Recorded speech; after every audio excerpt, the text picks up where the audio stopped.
Good afternoon. It is now, let's see here, 5:04, and I'll call the Master Plan Committee meeting of Wednesday, July 16th, 2025 to order. First order of business is a roll call vote, starting with Linda Brown, Margaret Bacon, Rebecca LaValle, Mike Swicker. Dan Mascroft. Meg Schlesman, John Charbonneau. Rich Preston. Thank you. Anybody on Zoom? Yep. Nice to meet you, Bob. Thank you. So Rich, just quick before we start, does anyone know the Wi-Fi password? It's written over there. it's Douglas, I think it's lowercase d, M-A, capital 19. Are you in? I know it. Yeah. I know it, but I'm also reading it. I've had to sign it a lot of times. So, let's see here. No one on Zoom. Bob Moran and Carol. Jordan. As far as membership, sorry. So Bob Moran, Kara Gugulinski will not be joining us. Gordon, we're not sure. It's a Not possibility. here. She had email. And Robert's here. How are you, Robert? Good to have you. All right. Let's see here. So if you would be so kind to take a look at the minutes of June 18th.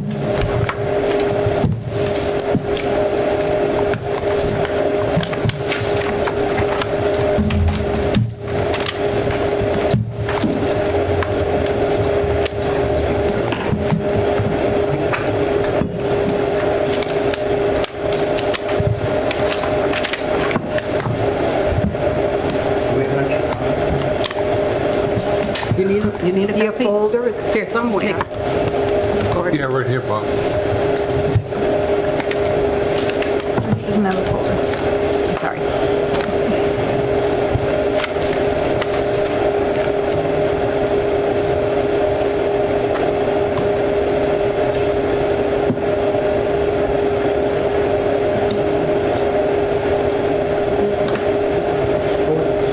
He's not here. Oh, you're Bob.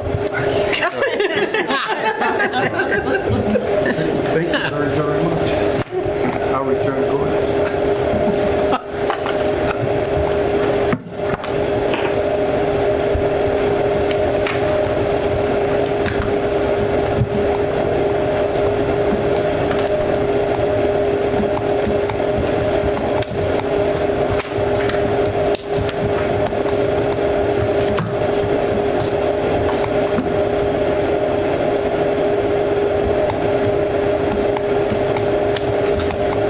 Imagine the water fountain here is not safe to drink from right now. I'm sorry? Is the water fountain not safe to drink from right now? Gee. Don't know. When's the last time that's We're worked? on a bike. Huh? We're on a bike.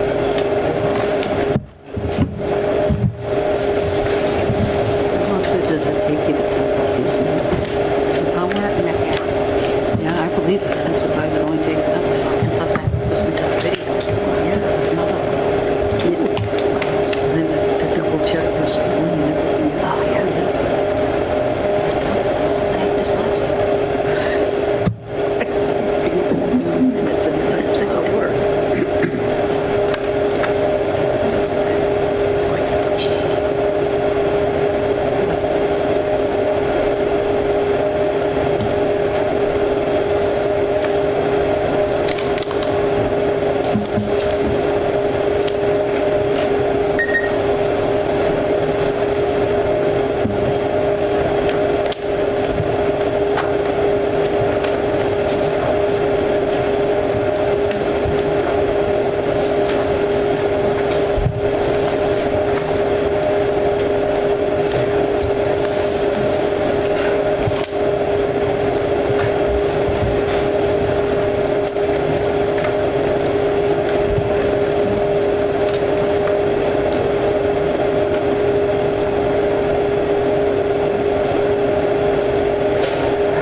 a chance to read them? Good. Comments, considerations, amendments on the minutes as presented? Good. No amendments? We hear a motion to approve? Motion to approve the minutes. Motion made by Bob. By Nick? By Dan? Seconded by Dan. Any further discussion? All those in favor signify by saying aye. Aye. Those opposed, those abstaining, the ayes have it. Abstain from Robert. Thank you. No, I don't think so. All righty, thank you for that. So the first order of business, I just wanted to bring your attention that you were all provided with a copy of the submission to the state that Bob had made. We have to make quarterly submission. Bob, if you have anything to add to that. If anybody's read the 2 chapters, Emily, I took basically the stuff from quarterly reports and condensed it. I ended up, I had to look at 4 lines, which was a lot of elimination. Your first sentence, and every one of them is the first sentence. There's 2 sentences, 2 of them. Shop it on this, and they put this too.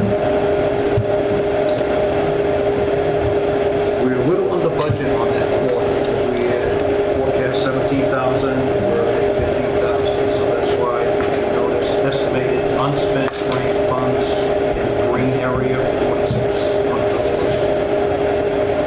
So just keep in mind, if we spend the whole grant, it'll be under budget on every quarter.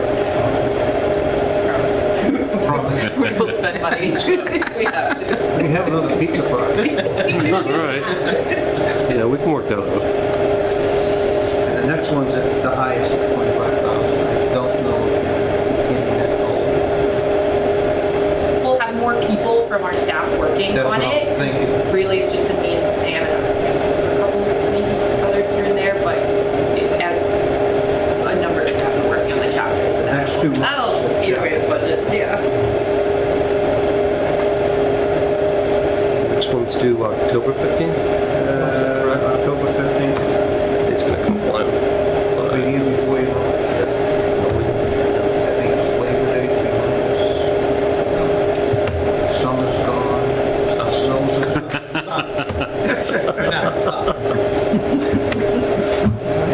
Thank you, Bob. Any comments on the report? Or reporting on the report? Thank you, Bob. Thank you, Bob. Yeah. hard work. This is nothing different than Mass Works, so getting used to it. All right, so I'd like to hand it over to Emily and Sam. I'm going to be re-reviewing or going over the population housing and then move on to transportation and circulation. But before that, I just have a question. Just every once in a while, I like to kind of hit reset, kind of let people know where we are. So it's obviously a 2-year process. And the first year was primarily used to collect data. You said it's correct. Primarily, almost all used to collect data. Once the data's collected, you guys do your thing, obviously, and then you present us with key findings and action items. We discuss those thoroughly.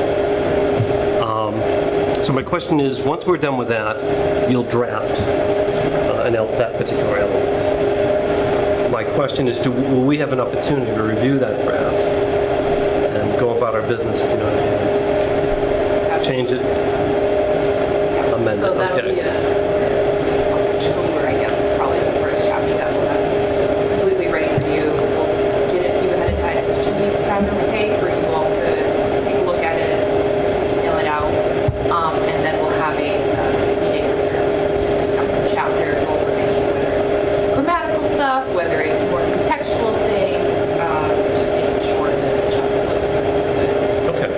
And I bring that up because I want the committee to know that you'll have an opportunity, again, to look at it and offer changes and amendments at that time.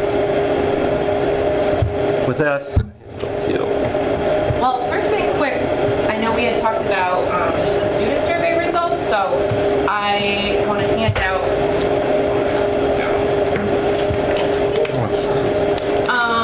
Yeah, I pulled together the results of the student survey. Unfortunately, we didn't get the middle schoolers to take it. The principal never got back to me. So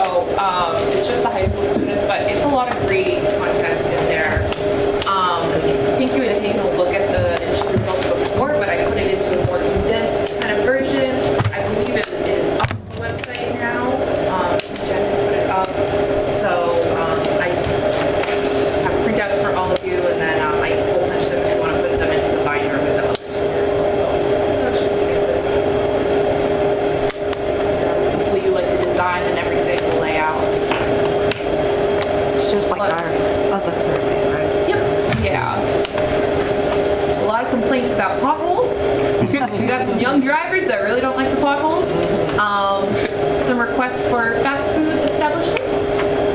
McDonald's and Chick-fil-A are very popular with the youth. So, yeah, there is some interesting comments there.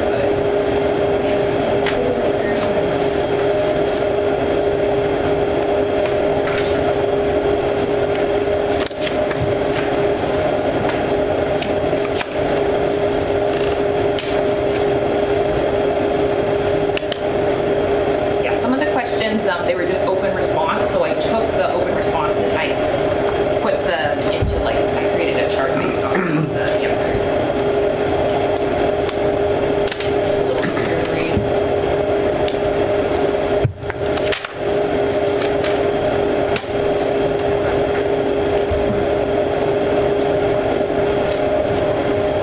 I noticed on page 4, there were several references to opportunity, better opportunities. They mean jobs, housing, both?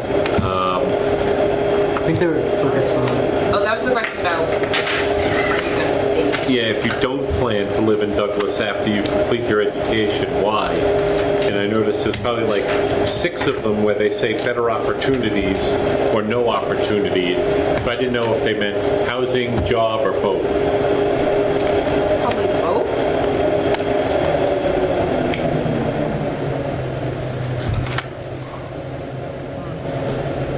Up for interpretation. Yeah. The town has no opportunity to build career and the roads destroy cars. Yeah, better opportunities in other states. This one actually says lack of job opportunities, but then the first one, I feel there are better opportunities elsewhere. So that word came up quite a bit here. This town lacks diversity. That go back to our opening statement. Can we have a discussion on the word diversity? Oh, was that dynamic? Since this town lacks diversity, I remember we were going back and forth over Yeah. the word. There's diverse people, diverse houses, there's, yeah. Yeah.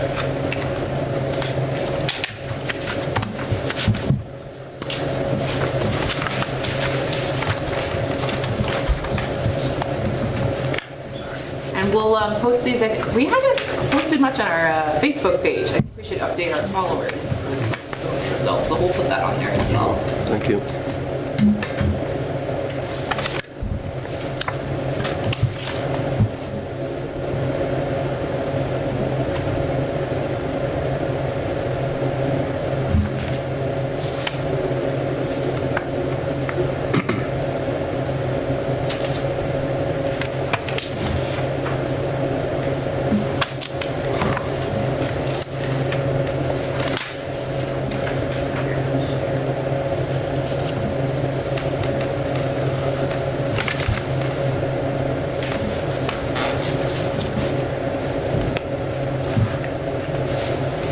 Yeah, anything else? It's a better word from the school lunches. So there were a lot of comments on the school lunches. Not filling and just don't like the options. Nothing we can do about that, though. No. Probably not. I just want to get really creative. I don't know, farm to table kind of lunch things. I'm sure there's some school districts that do that, but the more class options, that kind of aligned with the discussion that we had with the high school principal, where they were saying like that is something that he wants to have more electives, I guess, kind of like something that maybe, for example, would count as a part of the math curriculum, but would be more like, I don't know, he gave us some interesting example about like, where it's more of like a fun approach to like math, something like that. And then ramping up the music program as well. I think right now, I don't know how many music classes they offer, and like a lot of the music opportunities are like after school versus having stuff during actual school hours. So it sounds like that's something the students want as well.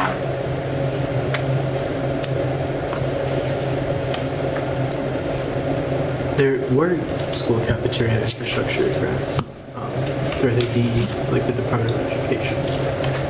Okay, yeah. I don't know if they're there anymore. Yeah. But Grants are everything. yeah.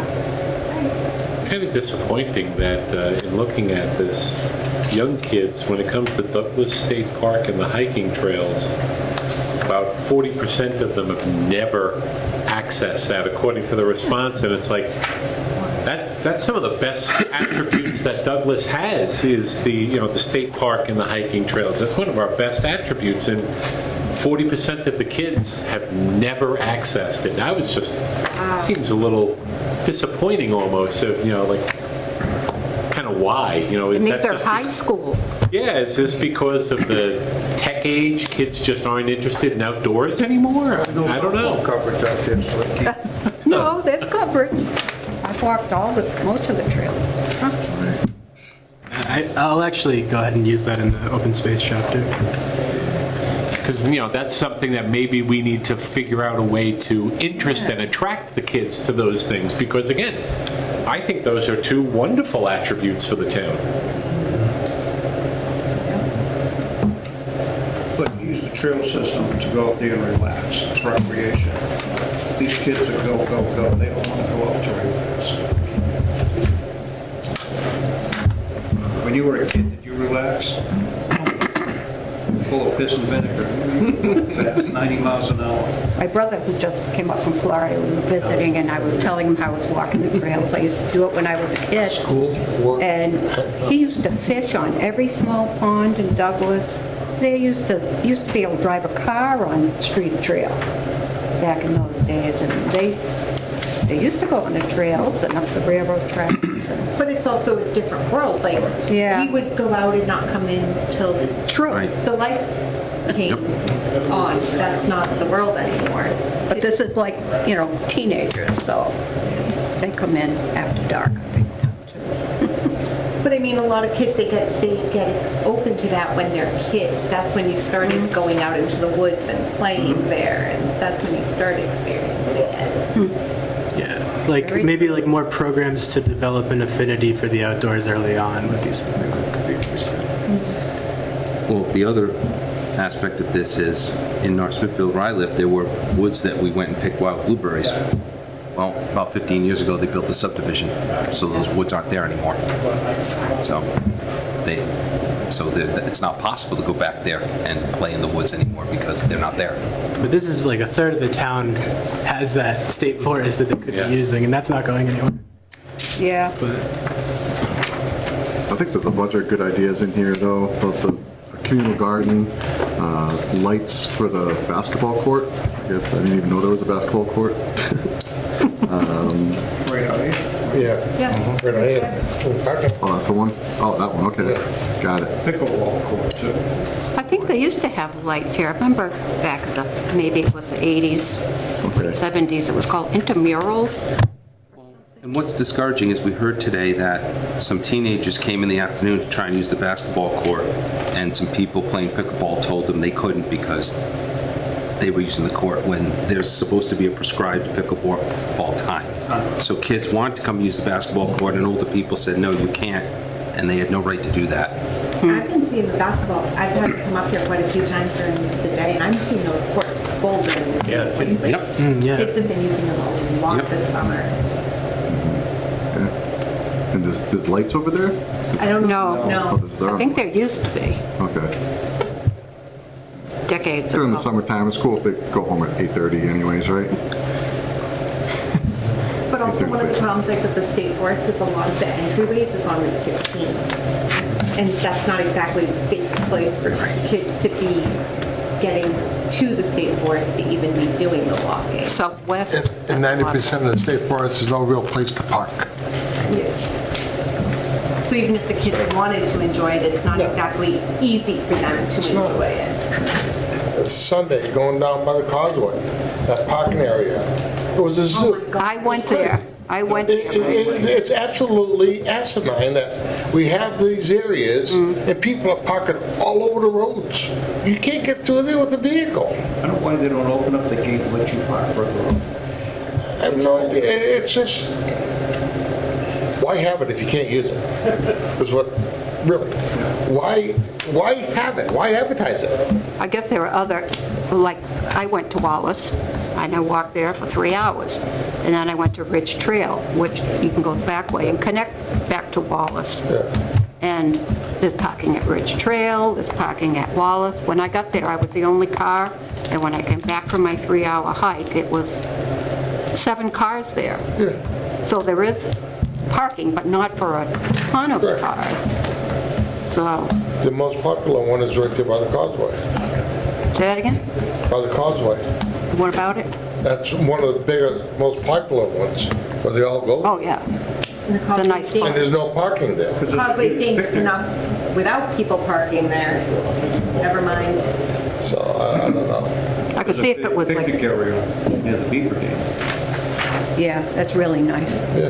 Yeah. I mean, it's kind of hypocritical where you say use it, but then you don't give a place for people to go to use it. And that's the whole idea behind this. But you gotta get there early, get your spot. It shouldn't be that way.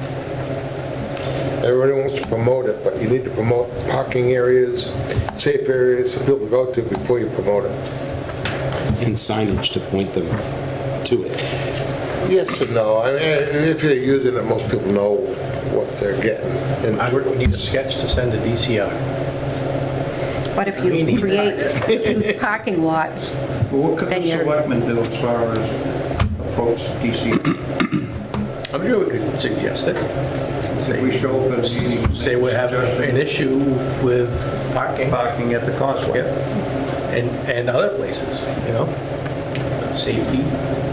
Even when you go up, I call it Thompson Road, but southwest Maine, yeah. Schmidt Trail and the other one, you can put about 3 cars there. You know? Actually, there is no room for parking. Really, there Except isn't. right in front of the gate, or you Yeah, park along the exactly, road. Yeah, and it's very narrow there to navigate Yeah. through. You so- can't block the gate, it's just a fire road. Right. well, you can, but you'll pay for it. You pick up your car somewhere else. I mean, it stays pretty busy, but I think it would even draw more if it was easy parking.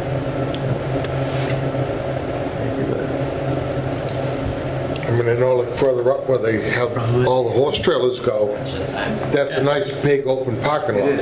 They need something like that down by the causeway.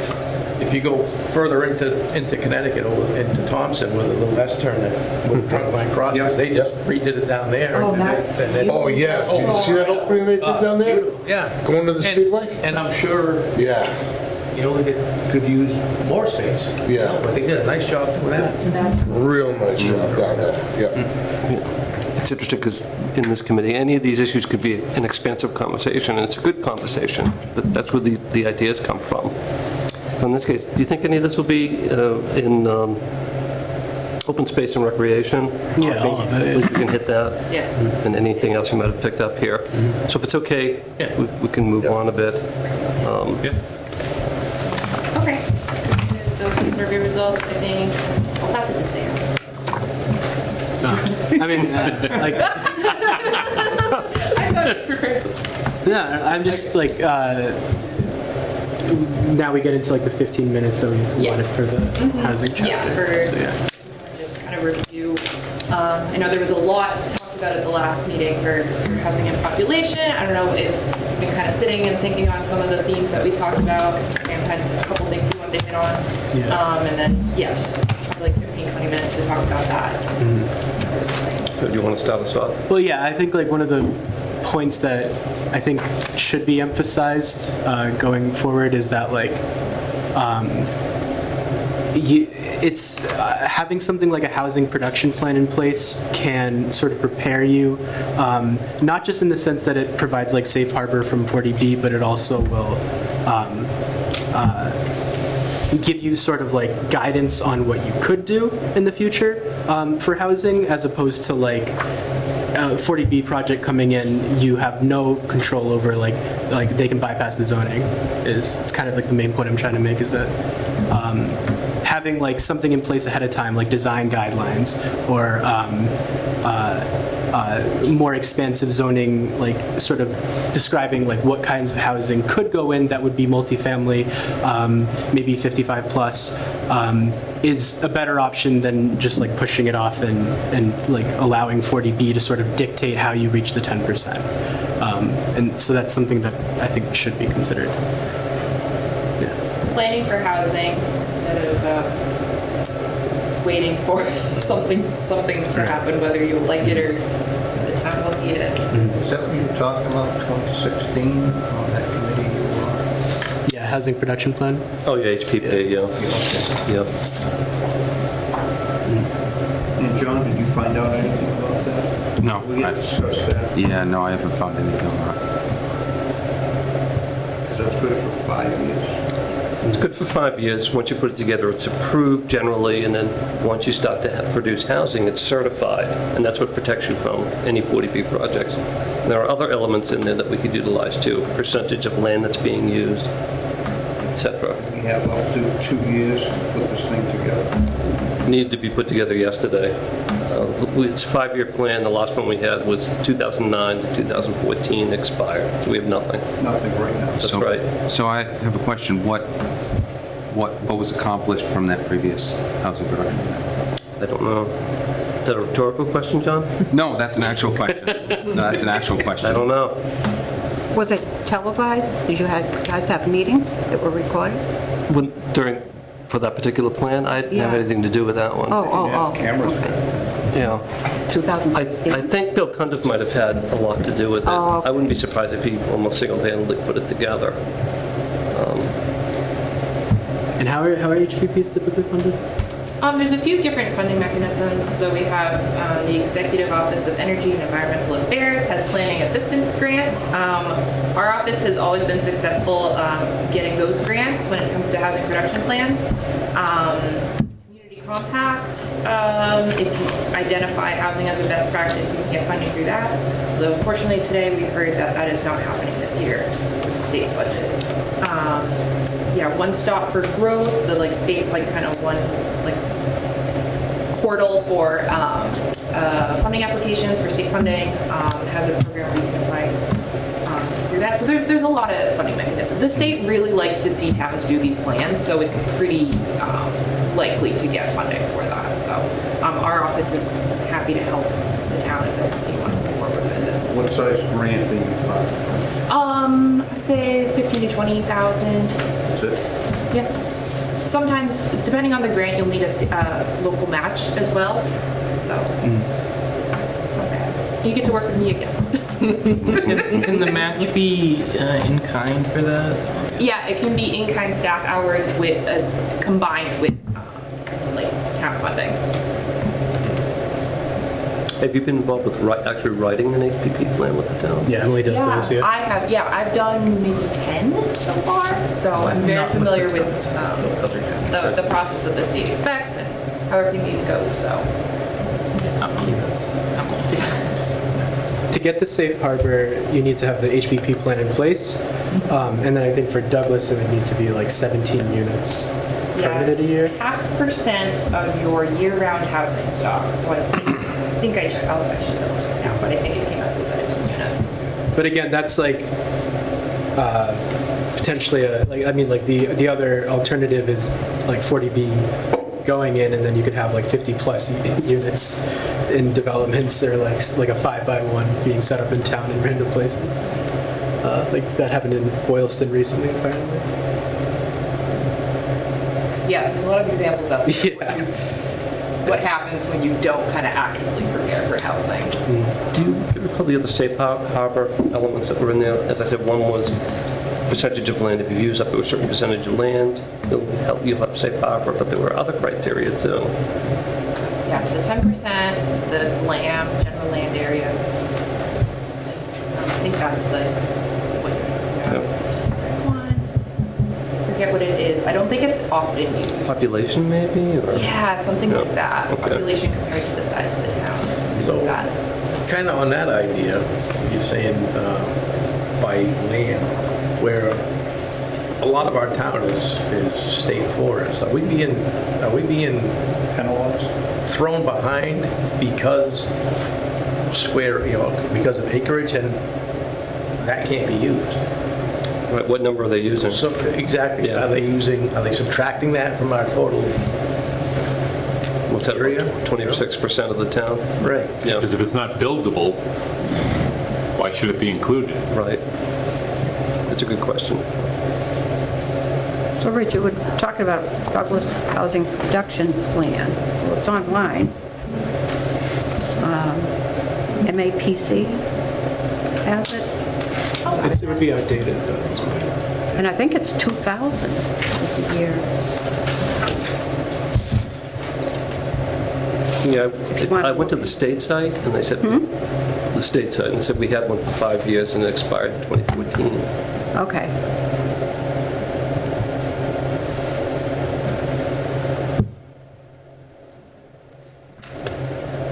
Any other like housing chapter related topics before we move on to the transportation chapter? Anybody else have any questions? Dan, I don't know if you had anything, thoughts or questions on that. But as I said, we'll be able to revisit this. This doesn't close the door. I think that's important. Shall we move on? Okay, sure. Take it to Will. Okay, hello everyone. My name is Will Talbot. I work at CMRPC, and I have. Let me pass out. I work on the environmental resiliency team, but also have done a decent amount of work. Is it okay if I take? Can you just print out? Yeah, sure. Is this what you sent us online? Yeah. Okay. Yep.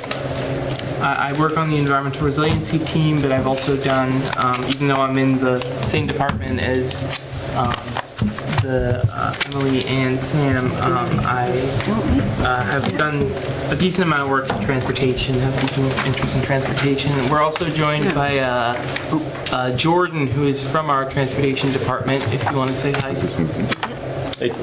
There he is. And so, I'm passing around. Maybe not. I'm leading this chapter with the assistance of Jordan, Sam, and Emily.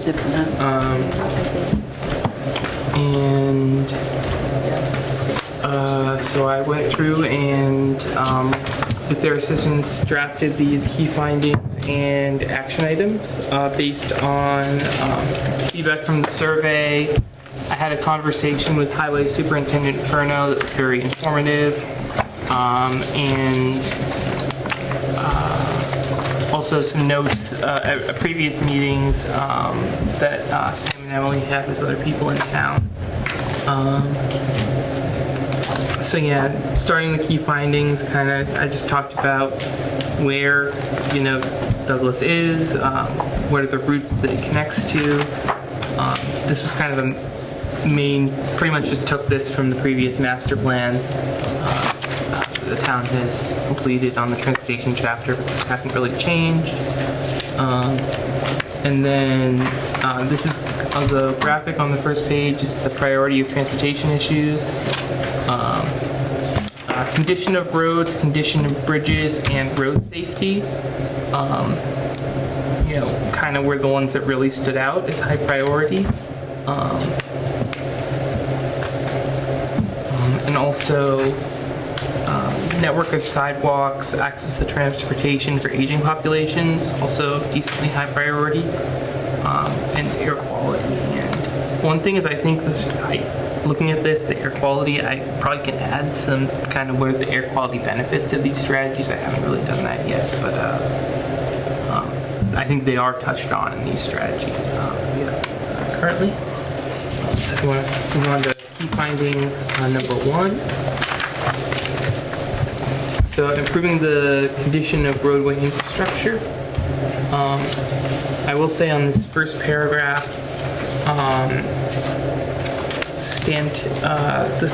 these numbers don't. I was looking at the 2024 study, pavement study that Stantec had done, and the numbers were different than what Highway Superintendent Furno told me the numbers were. So these are the numbers that Highway Superintendent Furno told me about. So I'll change them. I have to clear up that discrepancy, but I think regardless, it's like this is in the ballpark of what is reality.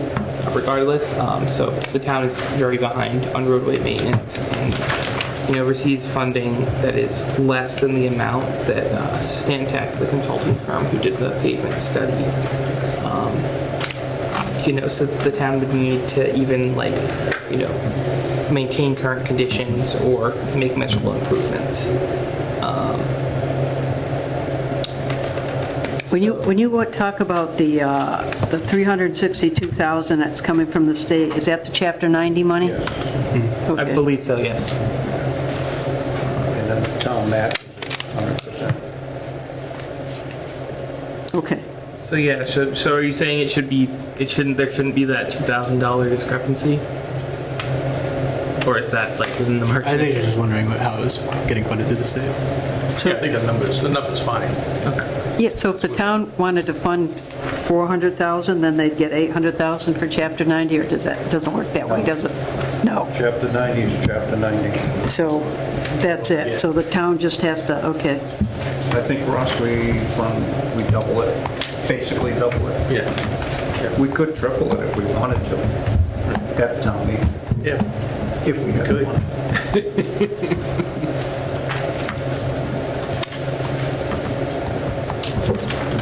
Kind of funny, I was having this discussion at the supper table last night. Roads and taxes, and it's like, you want great roads, but nobody wants the taxes they want. That's the only way we're going to get good roads. So it's a catch-22, you know? And it's not just our town, it's everywhere you go, the roads are hammered. There's beat. Every town is the same predicament. Well, they are beat because of when they built these roads, way back when, they weren't meant for the traffic they're getting right now. So you look at some areas in Douglas and just all the development in the last 20 years. These used to be just dirt roads, and then now they have to serve, I don't know how many vehicles per day, and they just weren't meant for that. And so, of course, you can't keep up with the cost to fix these roads.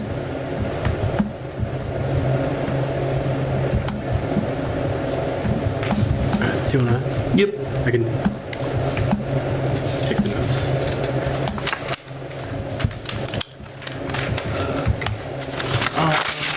So this next map was provided by the highway superintendent, and it shows kind of where in town,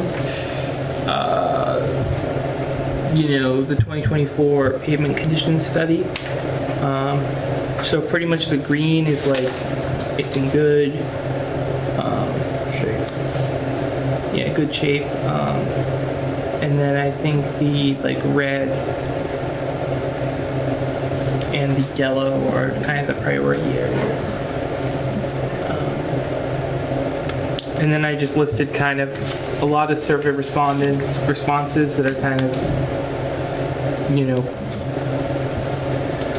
important to note, kind of having some detail on the conditions in town.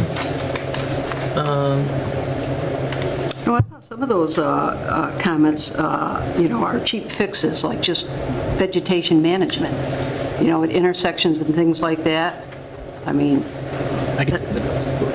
that just takes manpower.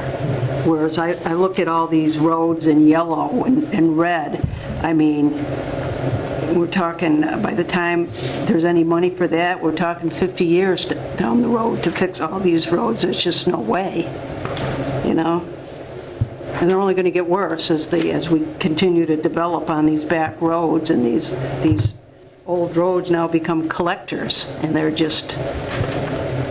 In 10 years, all these yellows will be reds, That's correct. That's correct. and the greens will probably be That's turning correct. yellow. That's correct. I don't know how you keep up with it, any town, Then in the summertime, we double all the traffic. In a lot of areas of the town. All the campgrounds, like where I'm at, I mean, more than double, triple. Yeah, so the highway department obviously can't keep up with this. It's just... And it's a double-edged sword, because as people want a supermarket, we need to get to a 10,000 population. We're at 8,000. So 2,000 more people, the roads just go to hell even more. But we have a supermarket, so it's a catch-22. People want a supermarket? There's got to be a balance in there somewhere. right? When you're doing your analysis for the potential funding and resources, do you have any sense of what kind of numbers are available for a town like Douglas to ask for these funding resources? I'll say that in this list of programs, the only one that I'm pretty familiar with is the Municipal Vulnerability Preparedness Action Grant. There would need to be some sort of environmental resiliency component to it, a project, but that's in the millions. And I think these other programs, I think Jordan can chime in, or anyone, if you all know, I assume in the millions you could apply for under this, except for Chapter 90, obviously, which we already discussed the funding that the town gets. Is that funding established by size or population, or, you know? I think a lot of the time it's political. It is political. I used to work for the State Highway Department in the project development section. This was in District 1. And so they'd have, all these big, long lists of, all the towns would, solicit what, roads they need fixing. And there'd be just a long list and only a few get taken care of. And then a lot of times it's political. Certain jobs just move right up to the top. And then some poor towns, they just keep moving down to the bottom. I think, so I believe the State Transportation Improvement Program is kind of one that's, there may be some sort of, do you know at all about that program, Jordan? Yeah, I can talk a little bit. So the state TIP is it encompasses our TIP, the Transportation Improvement Program that we run through the CMMPO. And so there's a kind of a lengthy process that you would have to go through to get a project on our TIP, and then that makes it into the state Transportation Improvement Program, which we can provide more information about. I don't run that program, but I can get some information from the person that does, just in terms of how that program works. It's only for federal aid eligible roadways, so it wouldn't, your local kind of collectors streets wouldn't probably apply in that case. But yeah, does that offer some clarification on that one, Will? Yeah. And I believe most of these other ones are competitive grant programs that, it's by project, not by town. So that the town would apply for what the project would be and then would be in a pool. I know that's what the Municipal Vulnerability Preparedness Grant, are you all familiar at all with? You can speak for the EDA, Economic Adjustment Assistance, EA. I just went through a $3.3 million grant. It had to be water or sewer specific on a federally or state road, couldn't be a town road. Okay. And it had to identify a project, private investment, and job creation. And we'll be filling out reports for the next 25 years, so somebody has to follow me up. I'm not going to be around in 25 years. Think our Main Street would qualify under that? No, there's no job creation. It could be. Right. They're looking like the warehouse, 1,200 jobs, $400 million in private investment. That's what they're looking for. The bigger the investment, the more you can ask for. And it was an 80-80-20 when I applied. Now it's a 50-50. And the town cannot match a $4 million grant with a $4 million match. So, Bob, if we do a tunnel, we can do an underground mall. I agree. Underground mall. Yep. Parking, too. Yeah, take care of the parking issues. It's going to make us happy. I will say that the MVP Action Grant, it does have that, it needs to have some sort of, usually like flood reduction and some sort of nature-based solutions aspect to it. But from what I understand, there was I believe, I'm not 100% sure because you all are kind of on the borderline, but I believe you all were under the small town designation and there was actually no match required last year for that grant. If that continues into next year, maybe more for like the bridges or kind of bridges culvert areas than full roadways, but that could be an option. Gonna do bridge fund? And there's also, so I didn't list, there are these two programs also, the Municipal Small Bridge Program and the Bridge Investment Program here. Yeah, and also there are programs specific to culverts, which I believe I may have listed under the bridge one, and if I didn't, I'll add those. Yep, I did under the bridge one. So yeah, the next one is similar to the last one, but specific to bridges. I had this in with the first one, and then after the discussion with Highway Superintendent Furno and a re-review of the comments to the survey, thought it warranted its own one. Yeah, I think specifically the bridges near the Gilboa Street, North Street, and Manchog Road, Mechanic Street intersections. And it's really rebuilding them so they're in better condition, and also perhaps widening them, and so it could be easier for cars and trucks to get through, and then also there could be some sort of sidewalk, pedestrian, and possibly bicycle accommodation along those bridges. So that's kind of what this strategy is about. Similar format. Now, question. You take away Mechanic Street Bridge, you're losing history. So what do you do in that type of situation? Because it already happened with the Cook Street Bridge. Is the Mechanic Street Bridge, is it under a certain historic designation? It is not.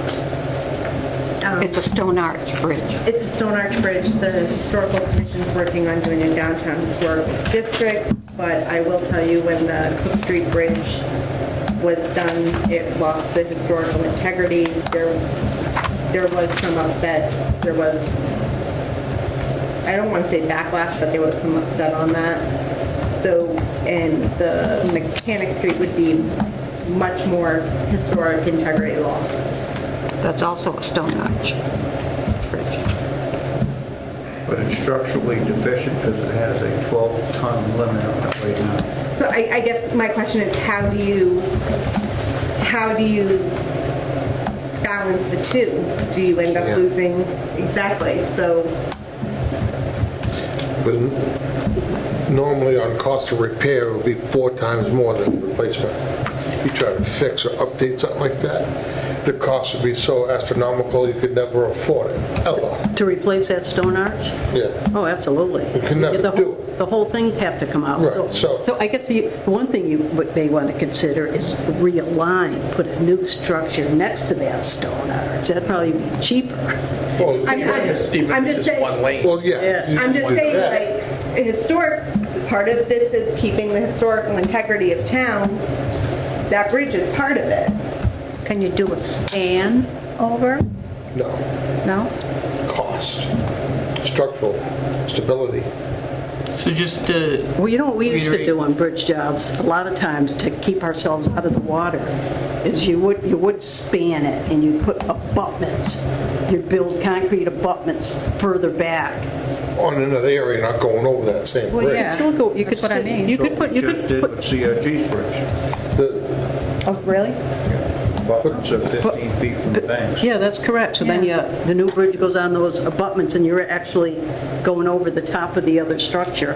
But the bridge is so narrow. I mean, it's a 1-lane bridge. Well, you'd have to realign Well, that. that's what I the mean, span would do, that's would okay. widen it, put in sidewalk, but you're just saving the arch itself and not using it as part of the new bridge. It's a tough call. Yeah, is it feasible to like redirect the route slightly Yes. on the other side? Just limit traffic. But then- Do your North Street, Charles Street Bridge, get a twisted angle, sidewalks. So does North Street Bridge have the same historic, or is it not? No, Mechanic Street's the big one. It was Mechanic and Cook, now it's just Mechanic.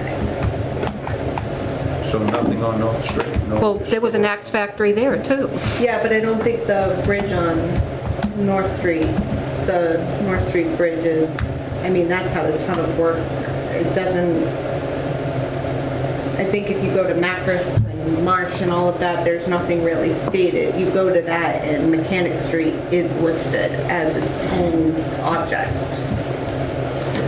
It's actually listed as an object in the Mass historical document, Mechanic Street bridges.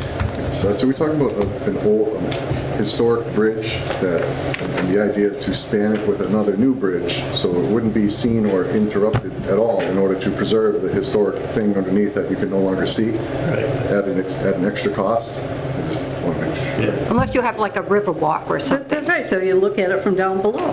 You can still see it. The fish will love it. Okay. It was just the cost to replace the structure right here. If you took the whole structure out, it cost quite a bit, because all those stones, all those old stones have to come out. Then you're going to have to go in there and put in new concrete abutments right next to the river. It cost a fortune. So what Mass Highway does now, or when I used to work for them all the time, what we would do for the old bridge replacements, we would just leave the old abutments in and then come in behind and put new abutments and just lay a new, take out the superstructure and just lay a new bridge on top. So you can still use the old bridge for some structural stability then? Not really. You're putting abutments further back from the structure. So the new abutments, here's the original, here's the stone arch. Yeah. So we're putting new concrete abutments on either side, and these are what's going to take the new load. Okay. With the new deck. Okay. So it's doing like a roof layover instead of stripping shingles and putting up a new roof. Yeah, that's that. Well, but just the cost-wise, and then working in the river, and then you have to divert the river and put in sheeting to put in new abutments if you were to take this whole thing out. I heard that just the old stones alone. I mean, I think you can sell them for a pretty penny. That'd be a shame. It would be. That's part of the mill history, which is one of Douglas's biggest historical aspects. That's part of the Douglas history, which is one of the things we're saying in our vision statement is important to town. Right. And I can be on board with that too, but so long as we just have to understand that if we're going to maintain the historic part of it, that's literally going to be the bottleneck of what's going to allow for this type of development that people are asking for. Because once those stone arches are gone, there's nothing to see at the old axe mill anymore. Right. Because that's who built it. And I'm not saying that that's bad at all. If that's then it will the way we go, I'd go either way. Nothing in the historical commission on the North Street Bridge. Well, there was a dam there. Yeah, I'm just saying, as far as the bridges go, nothing on the North Street Bridge, only Cook and Mechanic. I mean, it would be nice if all the bridges that we have that cross those rivers, could easily fit 2 lanes of traffic, like plus a sidewalk or plus a bike path or something. Something so pedestrians can cross. It's kind of dangerous for pedestrians to get across the river. Question, Margaret, have you seen many examples you had mentioned earlier on a bridge next to a bridge? Have you ever worked on any projects like that? Have you seen it? Will you leave the original bridge alone and you put one next to it? Yeah. It might be one-way traffic each way. Do you have examples of that? Yeah. Is it done often and not at all? Well, I know when I used to work with the bridge engineers quite a bit, but this is District 1. This was like 20 years ago. But a lot of times they would get creative, and I've seen, obviously, keeping traffic moving during these bridge replacements. A lot of times, you put a bridge adjacent to an existing one. And then you keep the traffic moving, and then sometimes after the fact they'll come in and tear out the old one then. But I've seen covered bridges where they've preserved the covered bridge and put another wooden structure next to it, so that you're still preserving the old covered bridge, but then you got a newer wooden structure, still a wooden structure, but obviously much more stronger than the covered bridge, but you have both side by side. Could this tie into the Riverwalk, the proposed Riverwalk, having a footbridge incorporated in that? I have that in our little PDF here. I do have that, and I actually talked to a guy for, let me see, a bridge manufacturer for a pedestrian walk that would go right adjacent to the existing structure. On Mechanic. A mechanic. Yeah, where the heck is that? So being a pedestrian bridge, chances are, now obviously you'd have to have a structural engineer take a look at it, but probably those existing abutments there, this thing could sit right on top of. It may be a consideration. Yeah, for the argument, though. Yeah, we did look into it, putting a pedestrian bridge right next to that structure. So I think we have some ground to cover here. Okay, I'm Anything sorry. else regarding the... Yeah, so I guess the last thing on bridges, the town has paid for 80% of the repairs of 3 bridges between 2011 and 2014 due to the backlog of the roadway maintenance, pavement maintenance we discussed in last round. Besides that, that's kind of what I have for bridges. Third one is just roadway safety, which is kind of, besides these first two, kind of was the big finding from the survey. The first part of this is just kind of brief overview of some data CMRPC has collected in the town. So there's a lot of curb ramps that would need to be fixed in the town. That aren't accessible, and sidewalks generally in better shape than curb ramps. There are gaps in the network. So this is some data I took from the CMRPC snapshot. You go to our website, go to the community snapshots, and go to Douglas. I can see how it's the curb ramps. Also, I added some mention about the crosswalks, just there around the downtown. We're going to do that condition. Kind of they're usually how visible they are. Could you speak like a lot louder, please? Oh, yeah. Yeah, the sidewalks are in okay shape. Curb ramps are in a little worse shape in town, and this is data that's on the CMRPC website under Douglas's community snapshot. And then also crash data kind of reinforces the safety concerns that residents have expressed. Over 100 crashes occurred in town each year between 2013, 2014, and 2020. The intersection of Main Street and North Street was identified as the top 5% crash cluster between 2019 and 2021. In this section, I'm going to add some data on roadway signage. Actually, that might be the data that if that's collected by the time that we complete this plan, because I think that data set we're currently building. And then just, I think the two main safety concerns that I could see from the survey response were, intersections, as well as for pedestrians and cyclists, so vulnerable roadway users. And so in the action items, we can kind of go over some potential solutions for this, but I listed a bunch of the survey comments, talked about some of these gaps, crosswalk visibility, sidewalk conditions and areas, difficulty regarding bike lanes, because even though there has been some interest in town because of the narrowness of some of the roads, it was turned down by the Board of Selectmen. Talking about dangerous intersections. This kind of has a different list of funding resources.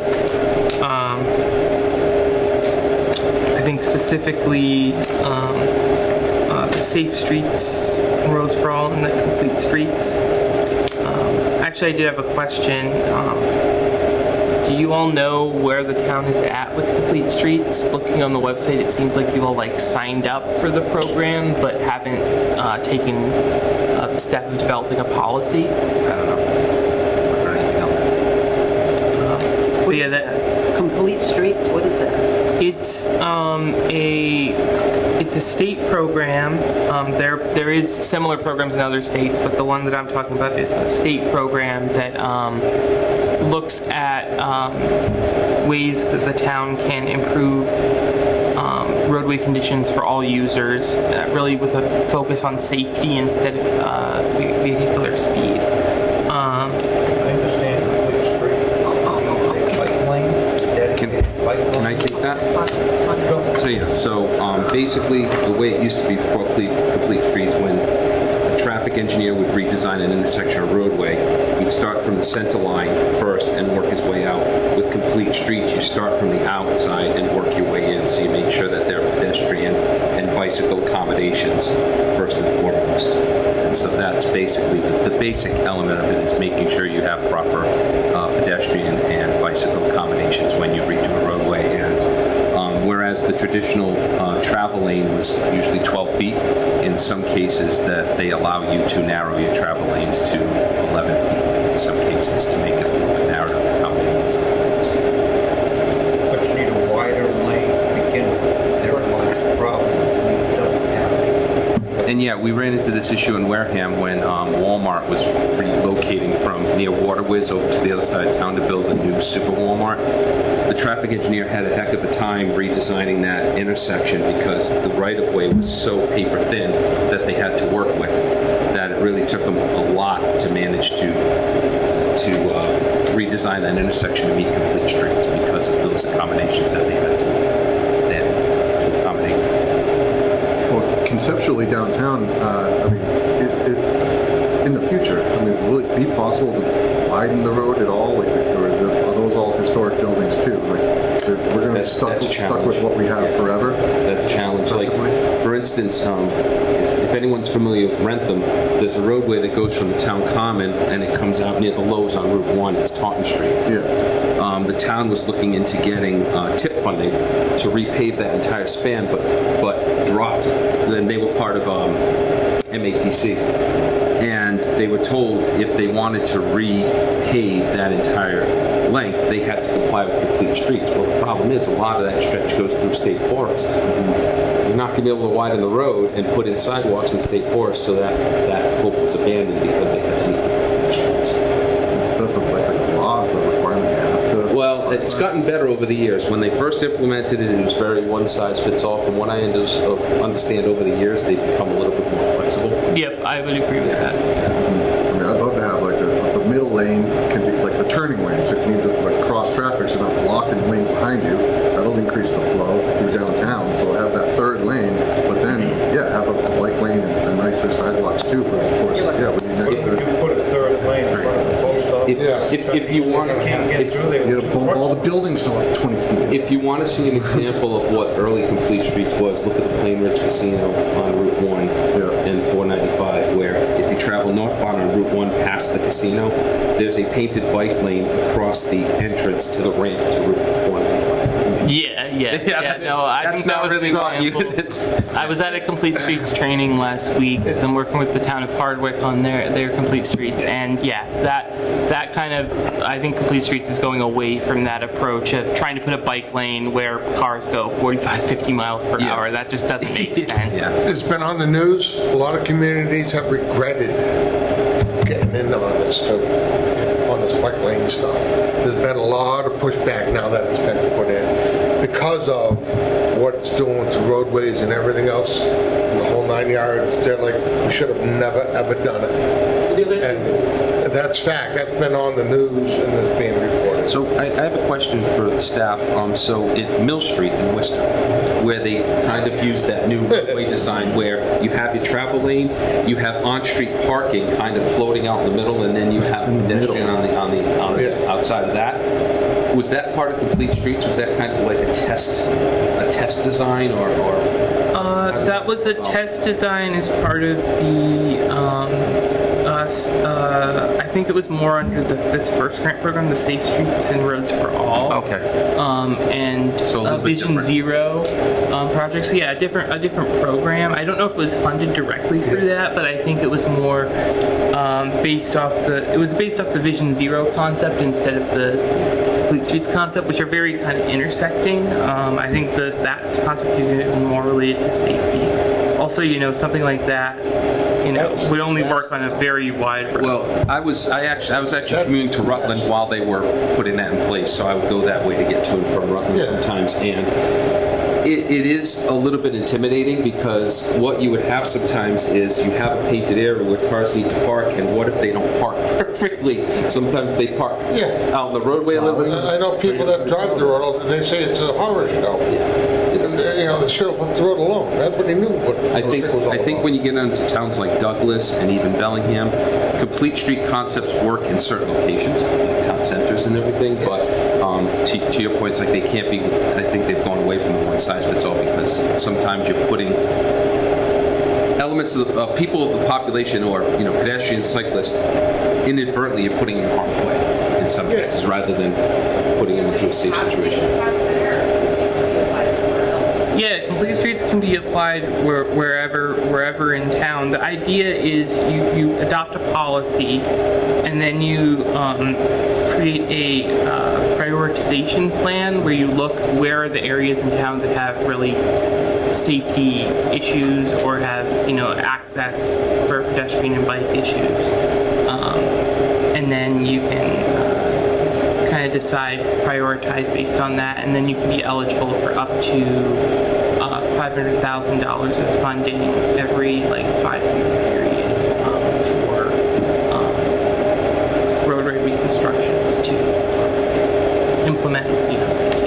Right, so the reality is that in this town, we do have places where there are bikers using the roads without any form of protection. And there's no planning around that. And that's what you kind of, this is a funding source to sort of address those problems, where there are people biking and there are much higher risks. I know Northwest Main Street, they always come up there, go around the lake and all of that stuff.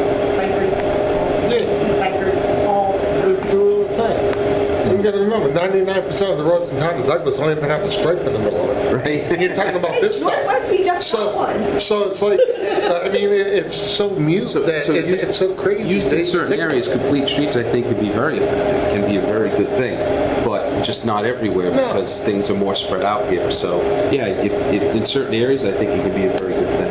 And the plan, the planning for those certain areas, that's to create the prioritization plan. We have a funding source for that. Yes, there's a funding source under Complete Streets for the prioritization plan. That's actually what CMRPC, myself, and some of my colleagues are working with kind of Hardwick on.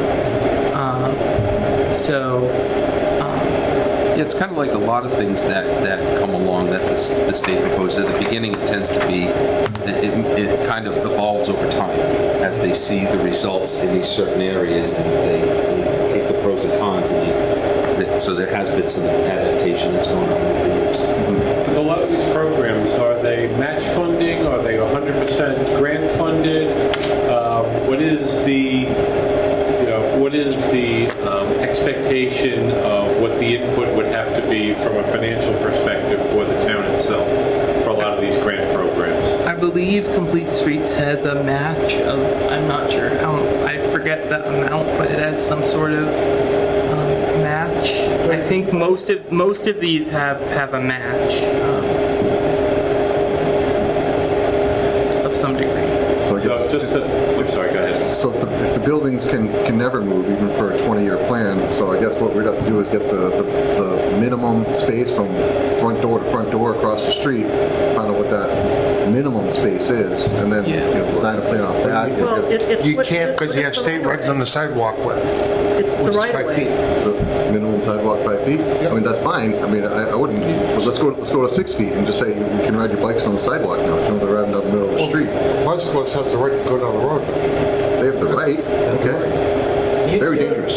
You don't have to make the bike lane downtown. That's not part of it. It's just for looking at the town as a whole, where it could bike lanes go, where it might be necessary for bicycle safety. It doesn't have to be in downtown. I'm not even saying making a dedicated bike lane, just let's something wide enough so pedestrians and cyclists could use it, safely at normal speed. Never been a fan of dedicated bike lanes unless everyone's riding their bikes. See a bike come by every 5 minutes. So many cars and so much I mean, like, traffic. I'm gonna go back again, like out where I'm at. They're all day long. Can't ride Oak Street. It's simple. It is what it is. They ride it all the time. So people know when they ride their bikes what they're on and where they're at, and they're aware of it. And I mean, they have the bike races through Sutton we all see, coming through Douglas, the whole 9 yards. They know where they're at. They know what's going on, and you just roll with it. So there's roads you can't do nothing about. I will say there's been a lot of research in recent years about how certain roadway design improvements can lead to reductions in crashes, and that overall, roadway, if the cars go a little bit slower, that it can really reduce when crashes occur, especially with pedestrians and bicyclists, the chances of people getting really seriously injured or being killed in those crashes. Does Complete Streets also have like traffic calming? Yeah. So like measures that could like maybe slow down traffic on the downside. Well, I think that probably would work in other. I think the parking already slows down stuff in the town center, and I know that's a big discussion. We'll get to that. But I think that would probably be more of a thing in perhaps other, not necessarily the main street. Traffic calming is another thing that has to be selective, because when you talked about bump outs and things like that, like Wareham went through that, where that was controversial when they wanted to do bump outs, because now you're taking away, bus, they have public buses going down there, you're taking away on-street parking for businesses potentially, and businesses get really sensitive about that. And also, who's going to, if you do a landscape bump out or something, who's going to take care of it? And then you have to worry about the plows in the winter. And I know Looks good on paper. Route 126 in Holliston years ago did speed tables on 126, and a few of them going through the downtown, and within 5 years they took it off. I'm guessing that was because of the plows. One thing that I've included in the action item related to this strategy is looking at like a demonstration project. So using, quick build, cheaper materials, testing out a design for some of these roadway calming, and then, based off of that, deciding if you want to move forward with the more expensive. And I think that's definitely the way to go. So you can test something out, and if it doesn't work, you can try a different configuration. And I think the highway superintendent was pretty on board with that when I discussed it with him. Well, we've already talked about moving the parking from Main Street to behind the buildings, all that in the front. Why do we have parking on both sides? Yeah. Well, let's get into that right now, and that is something behind the buildings is mentioned in it. So this next one is parking, which I had with the safety, but I, made its own thing, because I think even though the survey respondents, it wasn't as high of a concern, I think there still was some level of concern over it. So we can discuss it. I think there was some degree of near Douglas State Forest concern and other like trail locations, but I think the main parking kind of concern was in the downtown area. And I guess so. There's the list of all the quotes.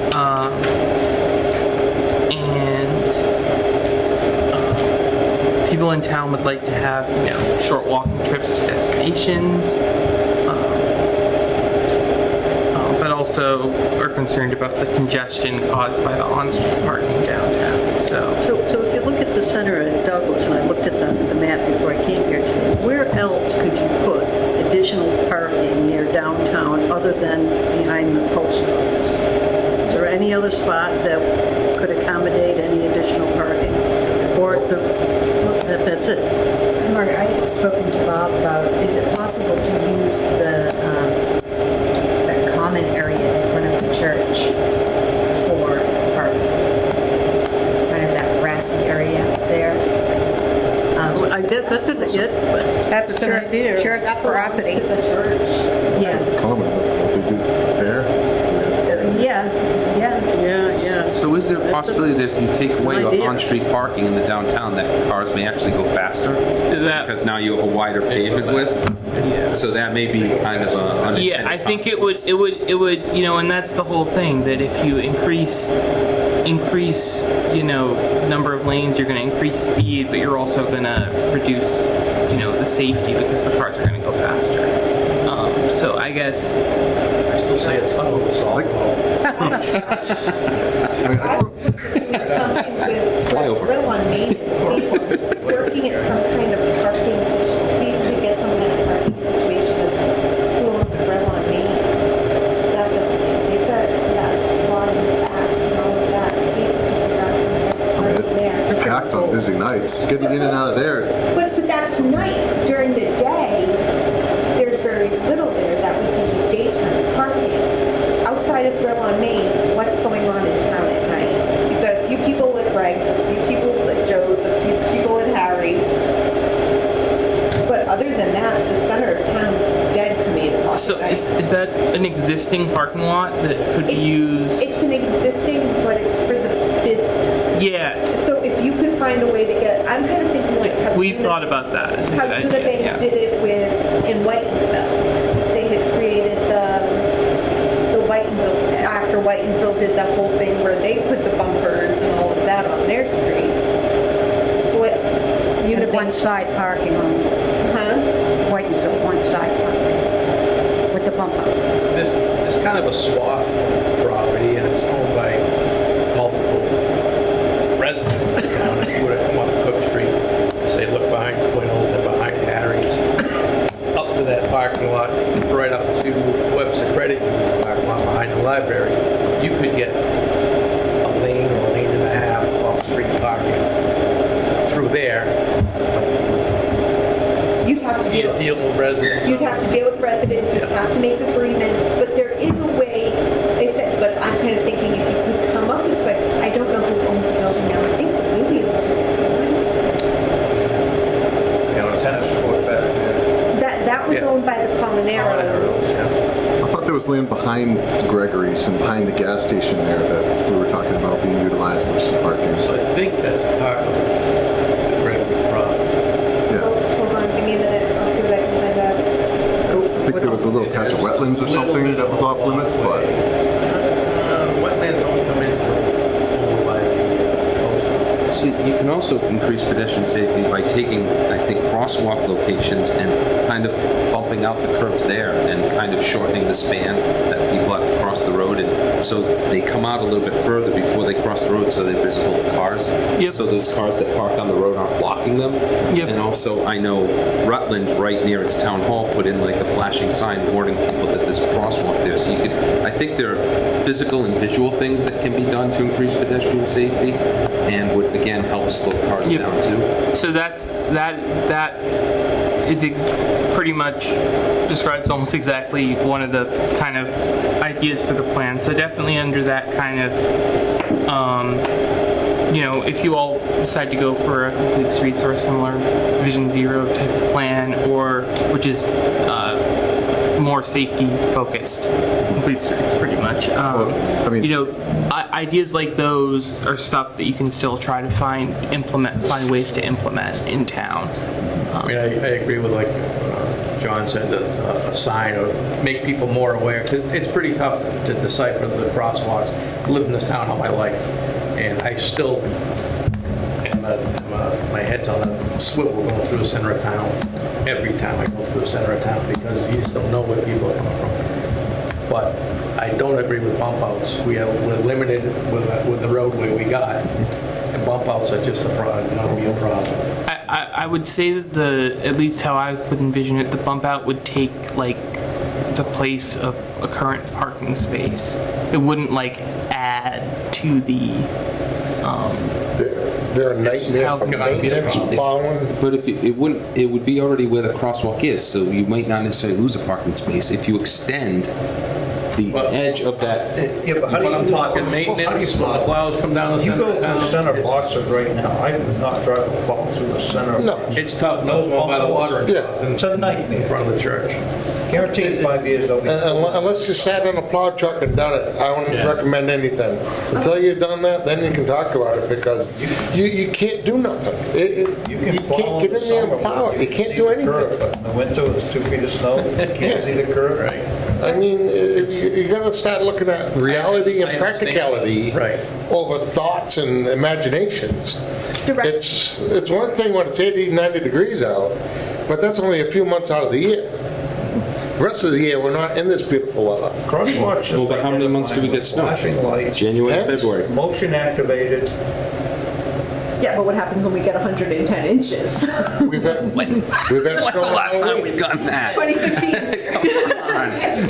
Now we're cursed. It's If gonna happen. anyone's like familiar with the downtowns of like North Brookfield and like West Brookfield, I mean, it's very wide, their main streets. It's you gotta take a hike to get across the street.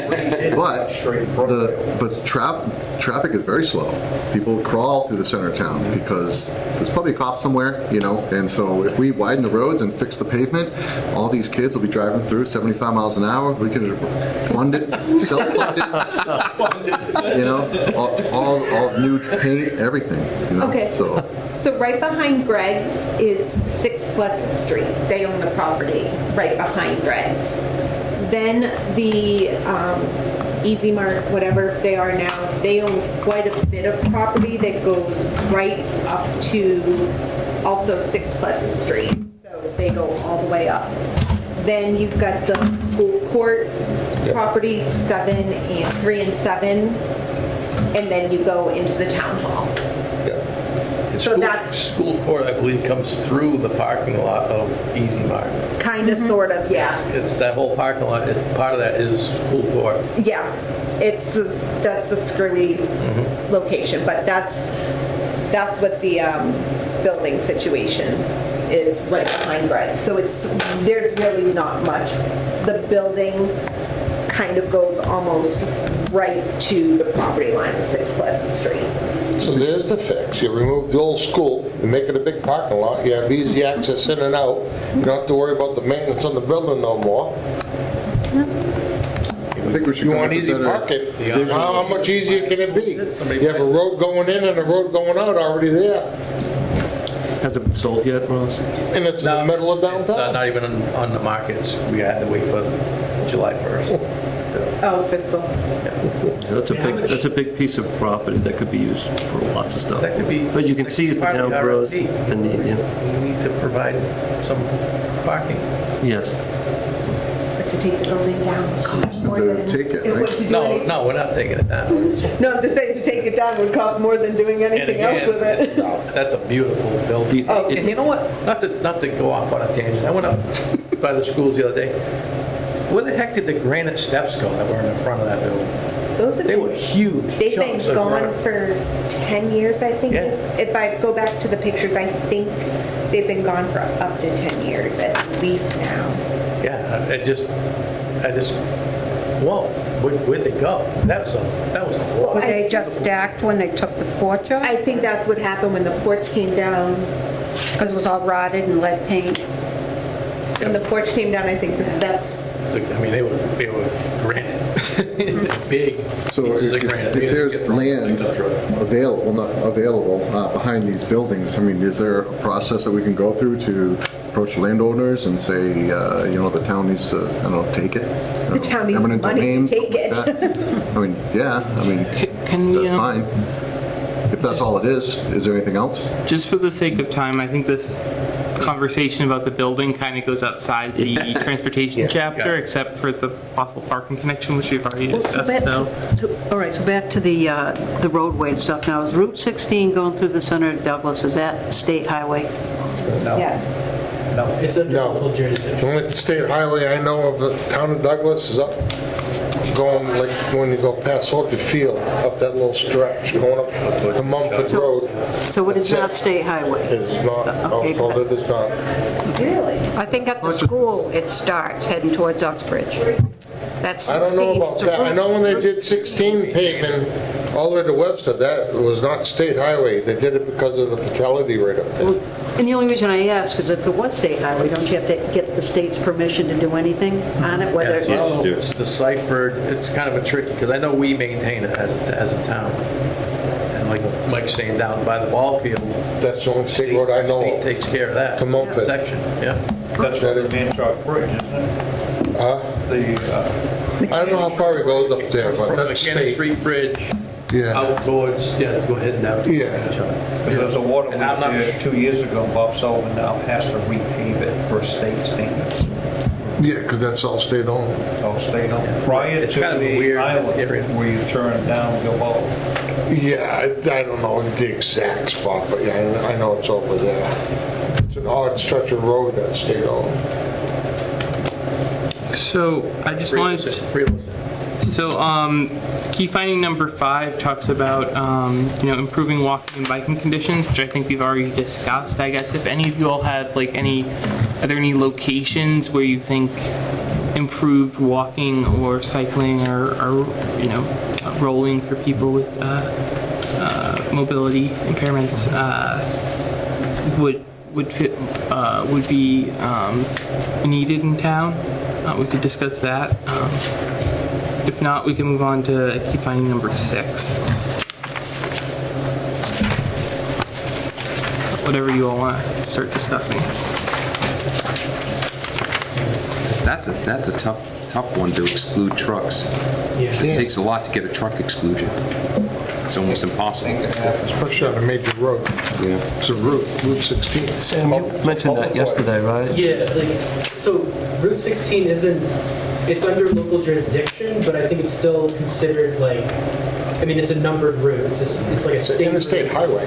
Yeah, so because of that, Never happened. it would be difficult to actually get you to approve of it. Doing a truck exclusion bylaw. So basically, is that a moot point? Your only hope is to keep an old bridge.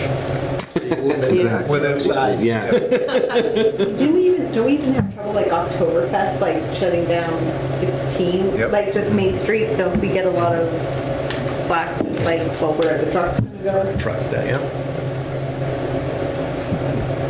I don't think there's much to say.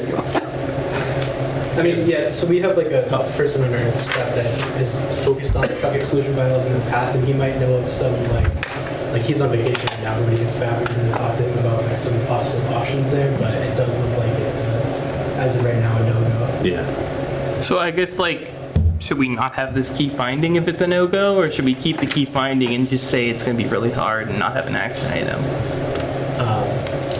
Let's wait till we can talk to Rob about that. Okay.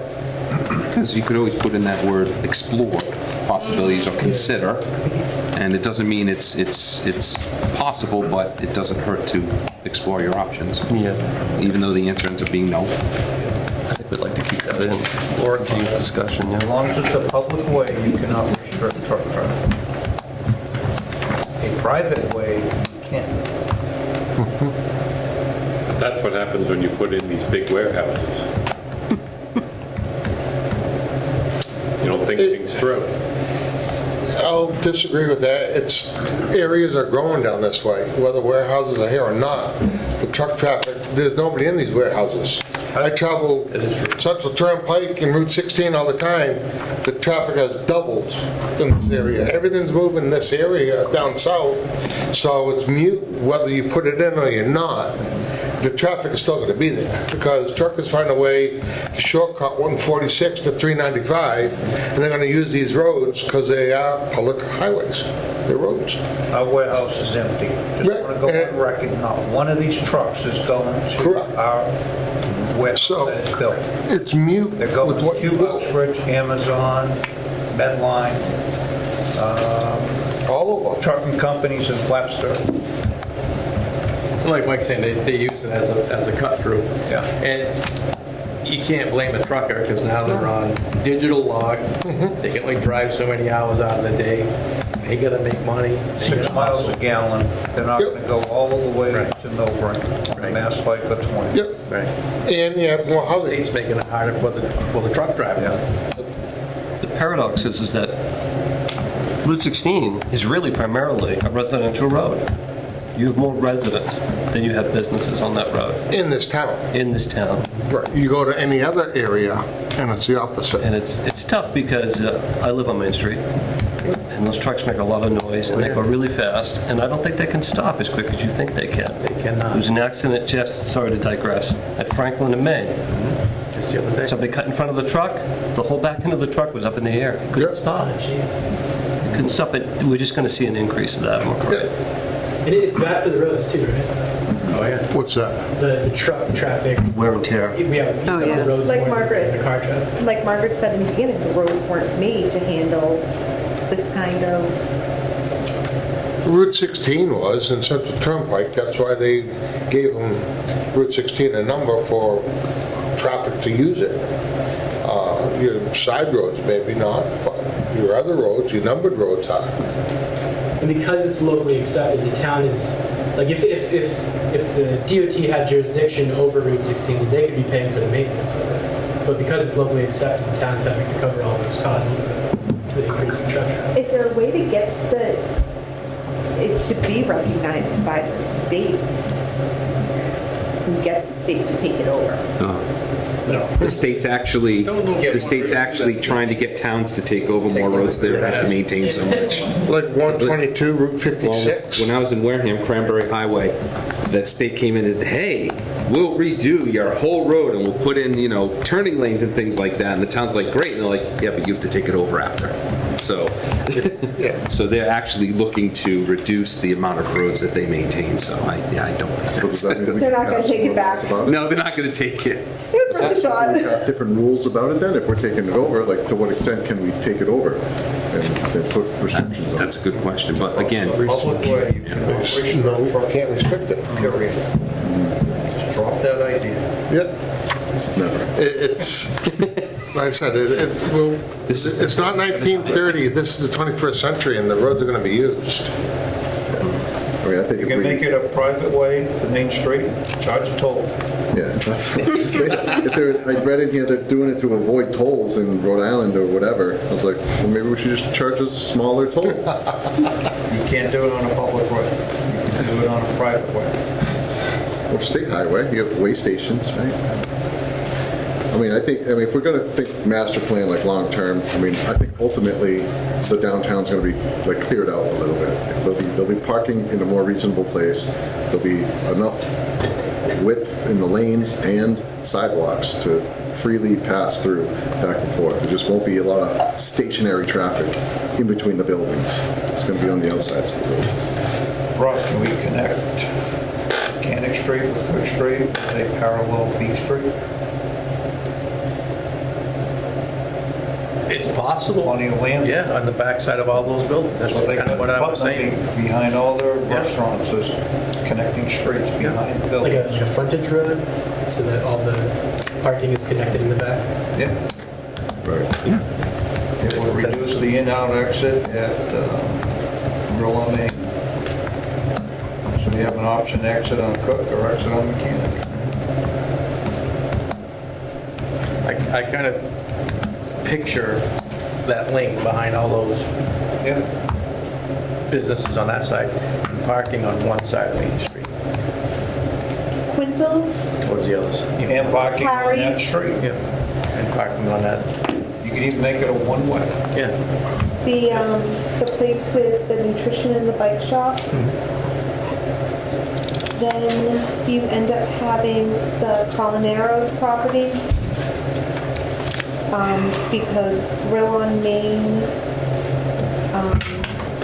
It's kind of a jog in the property, I think, right around that tax area. Grill on Main, and that covers all of Grill on, it Yeah. does that. Then you've got the old hotel, which is the Colinaro place. You've got Joe's Library. Is there a way to connect like a laptop or something to a bigger screen? And all that stuff, because I think because it's great. I want to be, It's the Access Gifts Douglas site that I'm using. yeah. It's all in one. Right, I wouldn't mind like walking through all these different parcels and ideas, But as a that- group and talk about it. So like I said, it's 4 properties that you'd have to go through. But if you take away those residents parking, or Access business GIS? parking, Or and put it in a street. Access GIS, make sure you use Douglas because it's the state's assessor site, so if you don't put in Douglas, you'll, Just .gov then? Lose our opportunity no, to purchase this it's property. just do access gifts in Google with Douglas. And it'll bring you to what you need. Okay, did Emily and Sam warn you about our meetings? They warn you about our meetings? We said you're a great committee.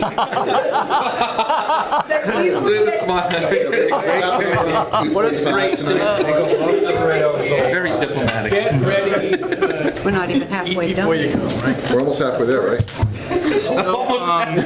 So we're actually, this is the last, I believe this is the last key finding, and then there are the action items, which I think we can go through kind of quicker because they're all related to the key findings. Lightning round. Give it 3 minutes. The last key finding is kind of very different than the other ones. It kind of relates to that, if you go to the front page, the,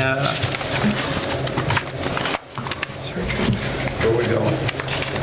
just if you want to look at the front page, it shows that, you know, about half the survey respondents said access to transportation for aging populations or people with disabilities was a high priority. So kind of relating to that, kind of discussing about increasing, you know, the availability and service for senior transportation in town, and essentially increasing that to, you know, possibly people with disabilities or other people who could use it. I don't know if you know what the current status of senior buses in town is. We have senior buses in Shuttles, a few shuttles, I think. So it's basically on-demand, dial-a-ride type of situation. Yeah, I think they're around daily. I think they have two vans, if I'm not. There's also the elder bus, right? Well, the senior center, or the adult social center's got the Roadrunner, they run on a schedule, and I do know that, I think they also, depending, will sometimes do running if need be on case by case, but I'm not positive on that. So they have, If it's available. I think it's mostly to get to and from the adult social center. so is it like a schedule, as in a schedule of when it's available for on-demand rides, or like a schedule for when it goes certain places? It's a schedule for when it goes certain places. So it is like a route, is what you're... Yeah, like they'll go to Walmart. They'll go to Walmart, Yeah, certain they'll go days to they go certain. pharmacies. Okay. They'll bring the seniors to certain events or shopping. It doesn't pick you up at your house. It goes from No, actually, I I've think seen it somebody will. I get, think it will. yeah, they Yeah. do. They get what you If you don't have the ability to get there, they will go to the house. It drives by my house every morning and picks somebody up, I'm sure.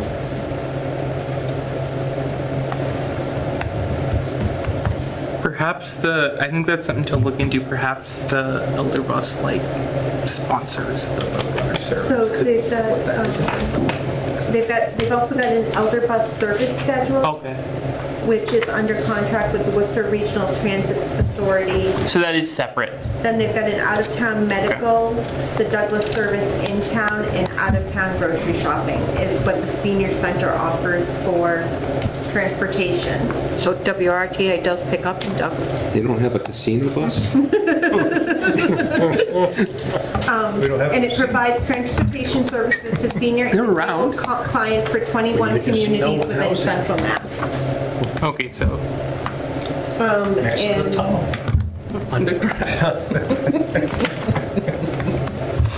And then the Roadrunner, which is ours, has its very own Monday through Thursday social center drop-off and out-of-town medical appointments.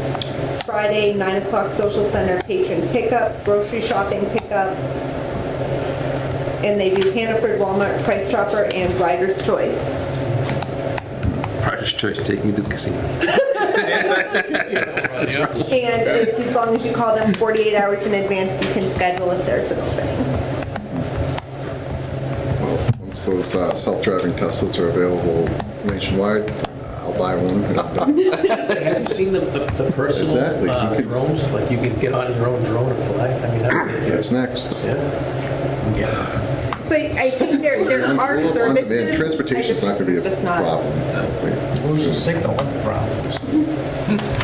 I'm not going down there. Do you know, and this might be something that we can discuss, I think, with the adult social center director, but do you know if it's like from the discussion I can see that it is used by a certain amount of people and it's important for those people, but is it like, are there times where it might be idle and not being used as much as it could be? Oh, no, that place is packed. That is the most active location in this town. Well, you're saying more so on the bus though, right? The transportation. Yeah, specifically the That would be at transportation. the tree selection. Oh, The tree Teresa said that she would like to see another van. She Which mentioned that. probably means that van Yeah, gets. it's probably, it's out quite a bit.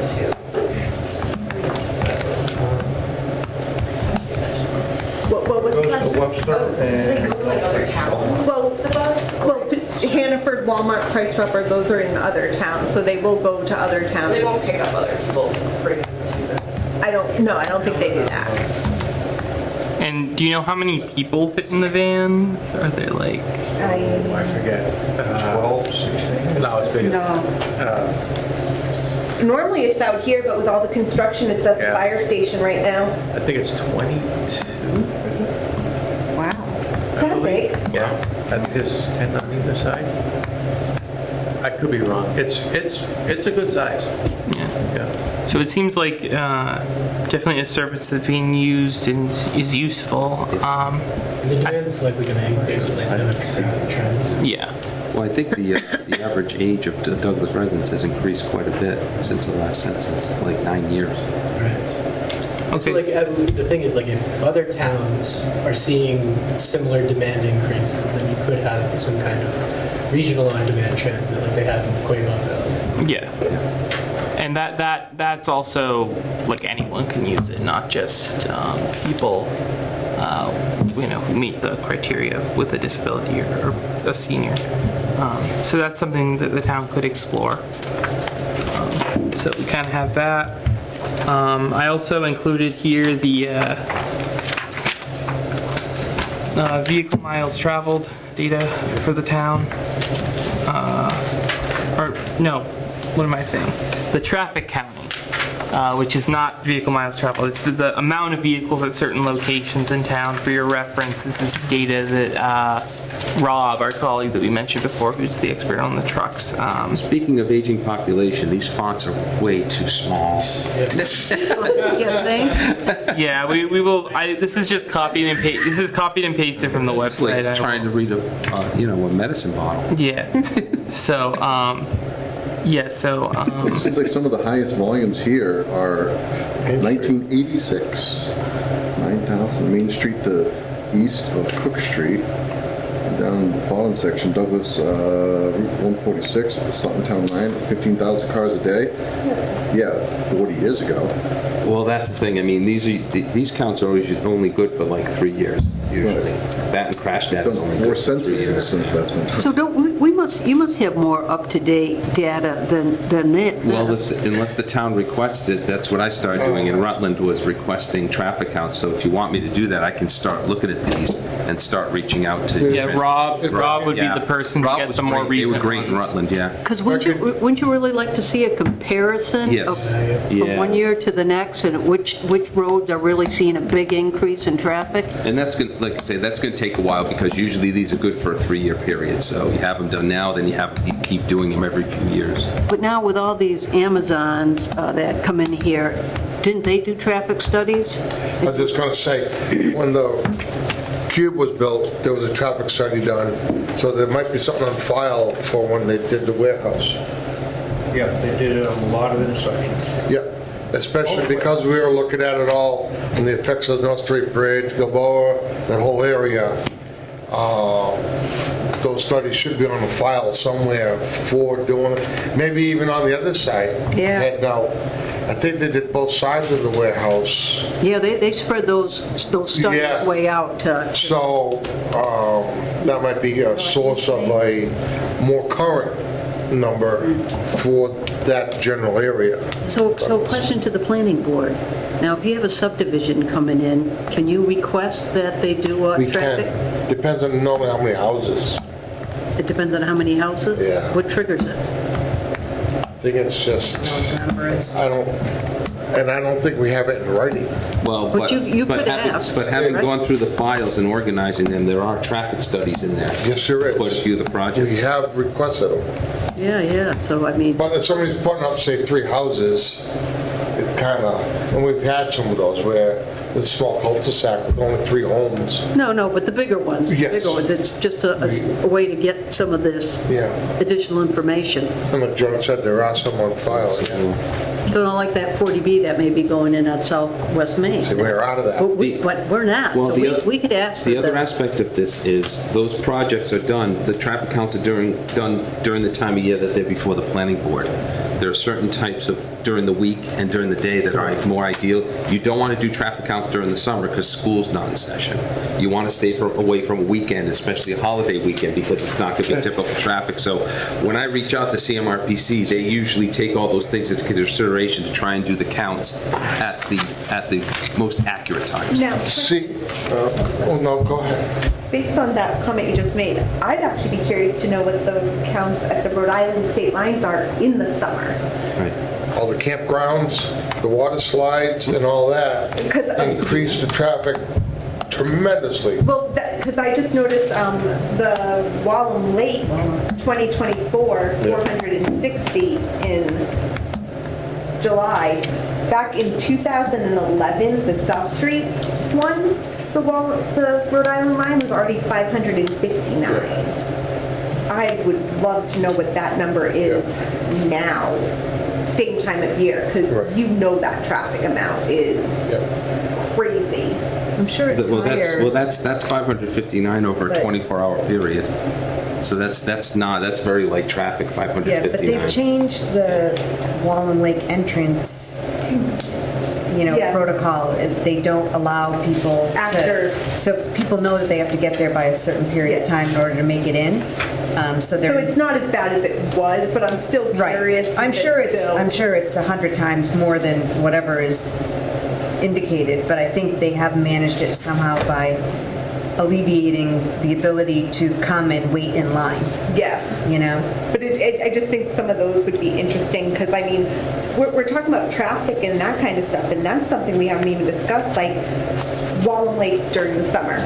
I mean, that can be an absolute, and like I said, it's alleviated, but it's still absolutely crazy. Absolutely crazy during this time of the year. And then these traffic counts all go back to the condition of our roads. So that's all correlated. You were just there midday Tuesday, and it was pretty packed. Yeah, busy.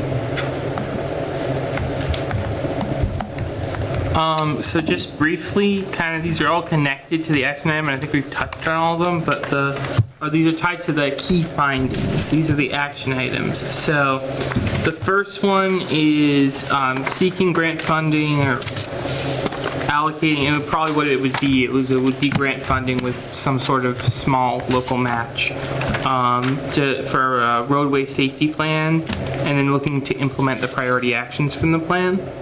And I can go through all these and then we can discuss any comments that you have on the set of them after them, just for the sake of time. The second one is conducting a study for those narrow bridges in town.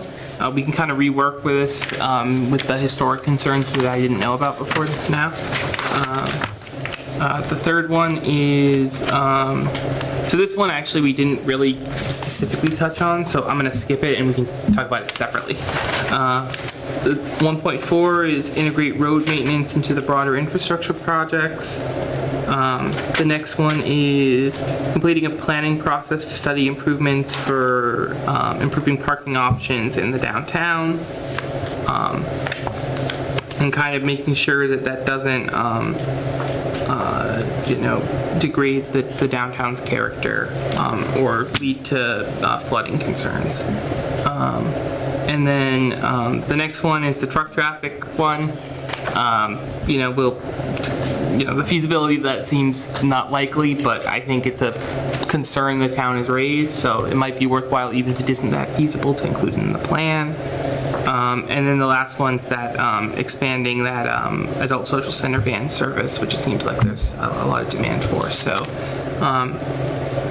I'd like to comment on number 3. Yep. I actually just had conversations yesterday and today with the town administrator, the assessor, and we're going to be having a meeting with myself, the assessor, and the highway director, and also the water department here in the next couple of weeks, because we do have GIS data that we want to add to our database, and we're going to be looking at potential funding. We'd like to, I know there's certain information that the water department doesn't necessarily want public access to because it's sensitive on water. Obviously, certain information is sensitive, but this is something we're actively working on. We're working on beefing up our GIS database with various water and sewer information.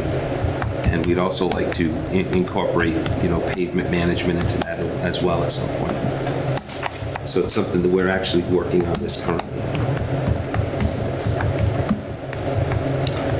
When we're going to have future discussions about the downtown and revitalization, is there a way that we can have all like a visual, if we can all bring a laptop and like share a screen and kind of navigate the GIS sites, or have like a Tony Stark version 3 play around with that way?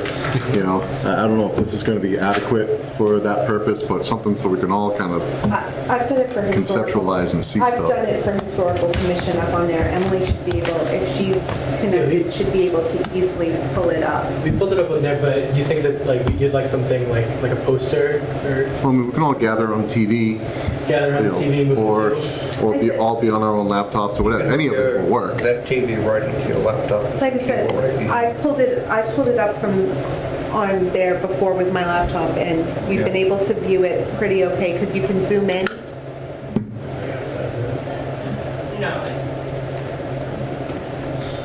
I mean, as long as it has that capability, that's fine. But I think we should set that up. It's just, that's it. Yep, and like I said, you can zoom in pretty easily.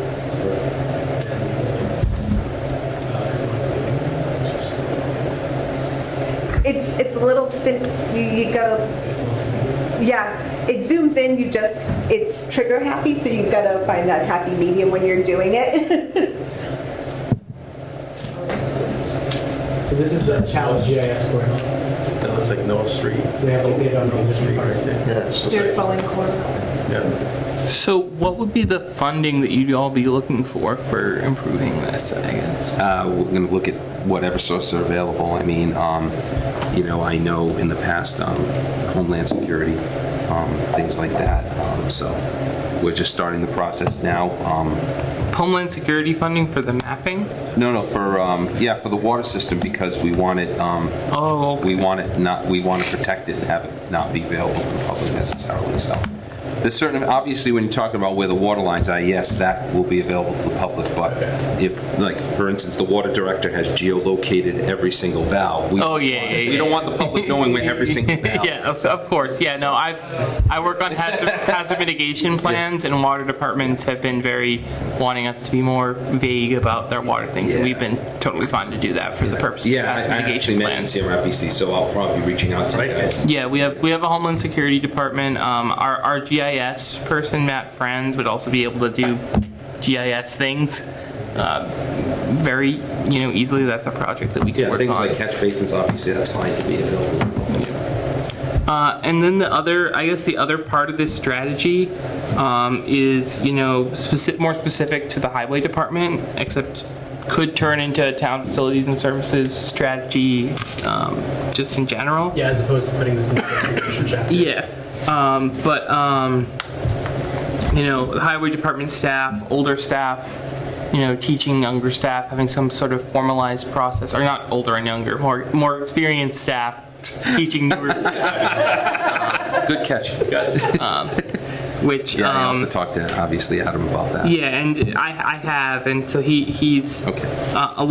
There's been a lot of retirements, so except for maybe him teaching other people, there isn't much. A lot of that specialized knowledge, those people have already retired, and But kind of thinking about for the future, long-term planning, because this is a long-term plan regarding that. So that's included.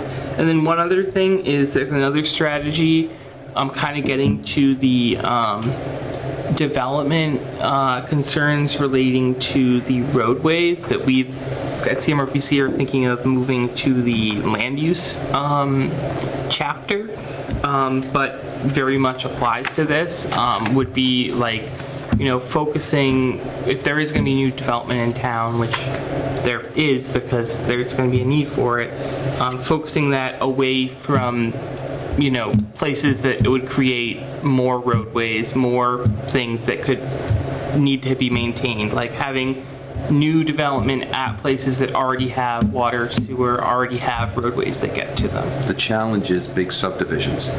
Rutland was going through this. They have multiple subdivisions that are over 100 homes.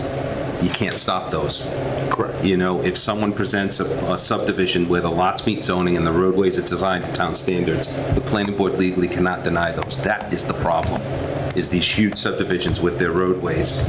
So, I understand what you're saying about private, but these private developers don't put in new roadways. It's the subdivisions that put in the new roadways. And unless something changes with the laws, there's really not much to talk about that.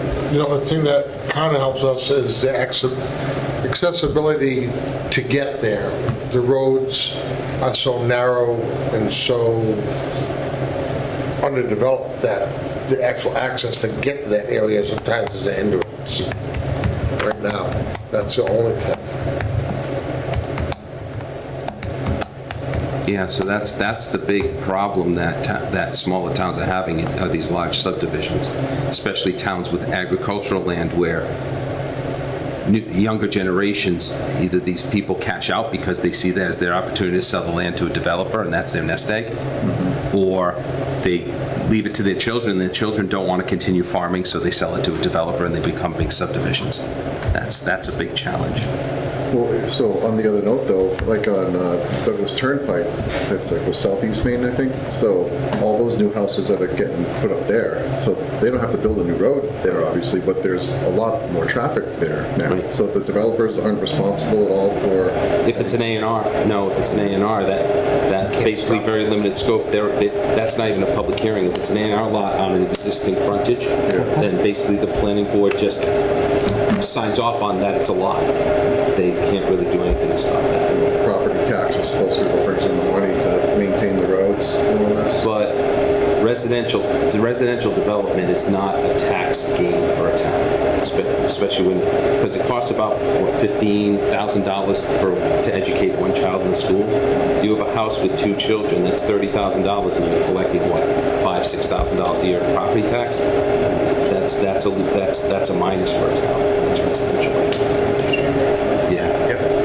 And that's just the reality of it. Yeah. So when you talk about dollars and cents, no, residential homes do not contribute to services as much. All right, so if taxes don't cover the roads and the developers don't cover the roads, so what happens next? The town, it goes to the town, and that's the problem. It's a systemic issue. Well, what I've seen in my experience, Make more money for the roadways or whatever. I was hopeful a few years ago, about 5 years ago, there was talk that at the state level they were going to eliminate A&Rs, because I believe Massachusetts is the only state in the country that still has A&Rs. In other states, they would be considered minor subdivisions, and I would have loved that, but that just kind of went away, because I personally can't stand A&Rs.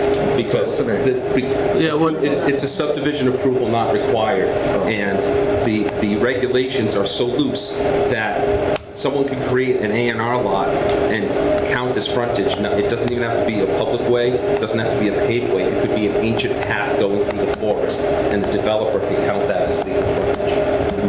Well, there's with grade construction criteria for it.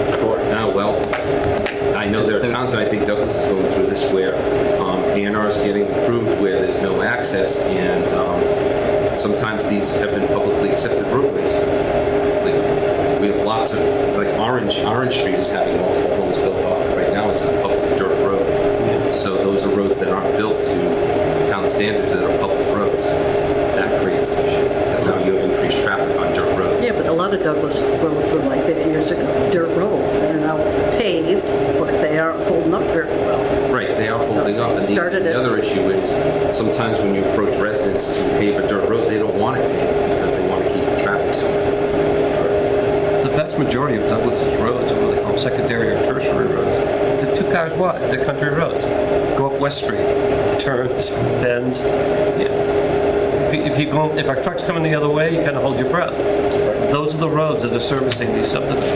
And you can't, the planning board cannot legally place any conditions on A&R plans. No conditions? 'Cause I was gonna say, if you put a house here, sure, but you gotta pave 200 feet in both directions. Can't do it. Can't do it. Legally, they can't condition early on. So A lot of they things can't. you can legally, things you can't do and not legally being done still. Where are we?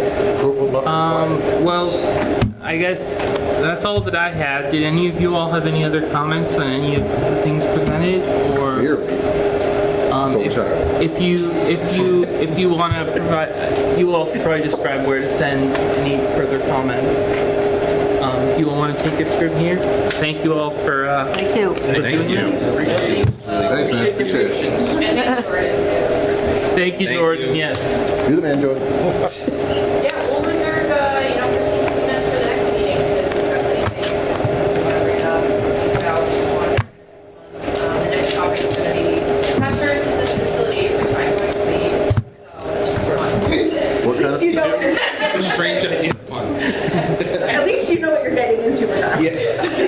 Anyone please give me a folder so I can bring it back to Jen at the office. If I can just, before everybody leaves, just something as a member of the Douglas Finance Committee, I could tell each and every one of you that the reason why I asked about grant funding, with whether it's matching or fully grant funded, is the simple fact that education, benefit, and transportation costs, including BVT and even our own schools and what have you, they're approaching 10% annual increases. They're taking a larger and larger percentage of the total tax revenue that's being collected. And Massachusetts towns are constrained by Proposition 2.5. So you have a constraint on the amount of revenue that you can collect. Even if you wanted to increase taxes, you're constrained on the amount you can increase taxes. And like I said, education, transportation, and health and welfare benefits are chewing up a higher and higher percentage. The town administrator at some of these budget meetings is saying that he's telling different departments in town either no increase, 1% or 2% increases. So to all of a sudden think we're going to put a couple $1 million into some of these plans, we need to be realistic with this 20-year project that where's the money going to come from? It's not only that, yes, we want to do these things, which I wholeheartedly agree with, but we have to understand from a fiscal perspective, how are we going to do these things?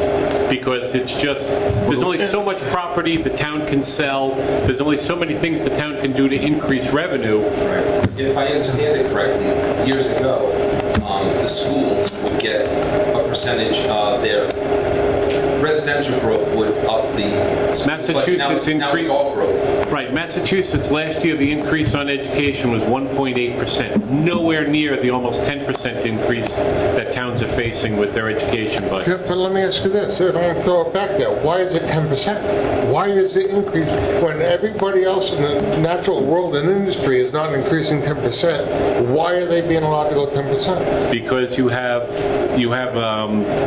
negotiated contracts, you have commitments on pension plans, health and welfare benefits, salary increases. These are all things that are baked into the contracts themselves.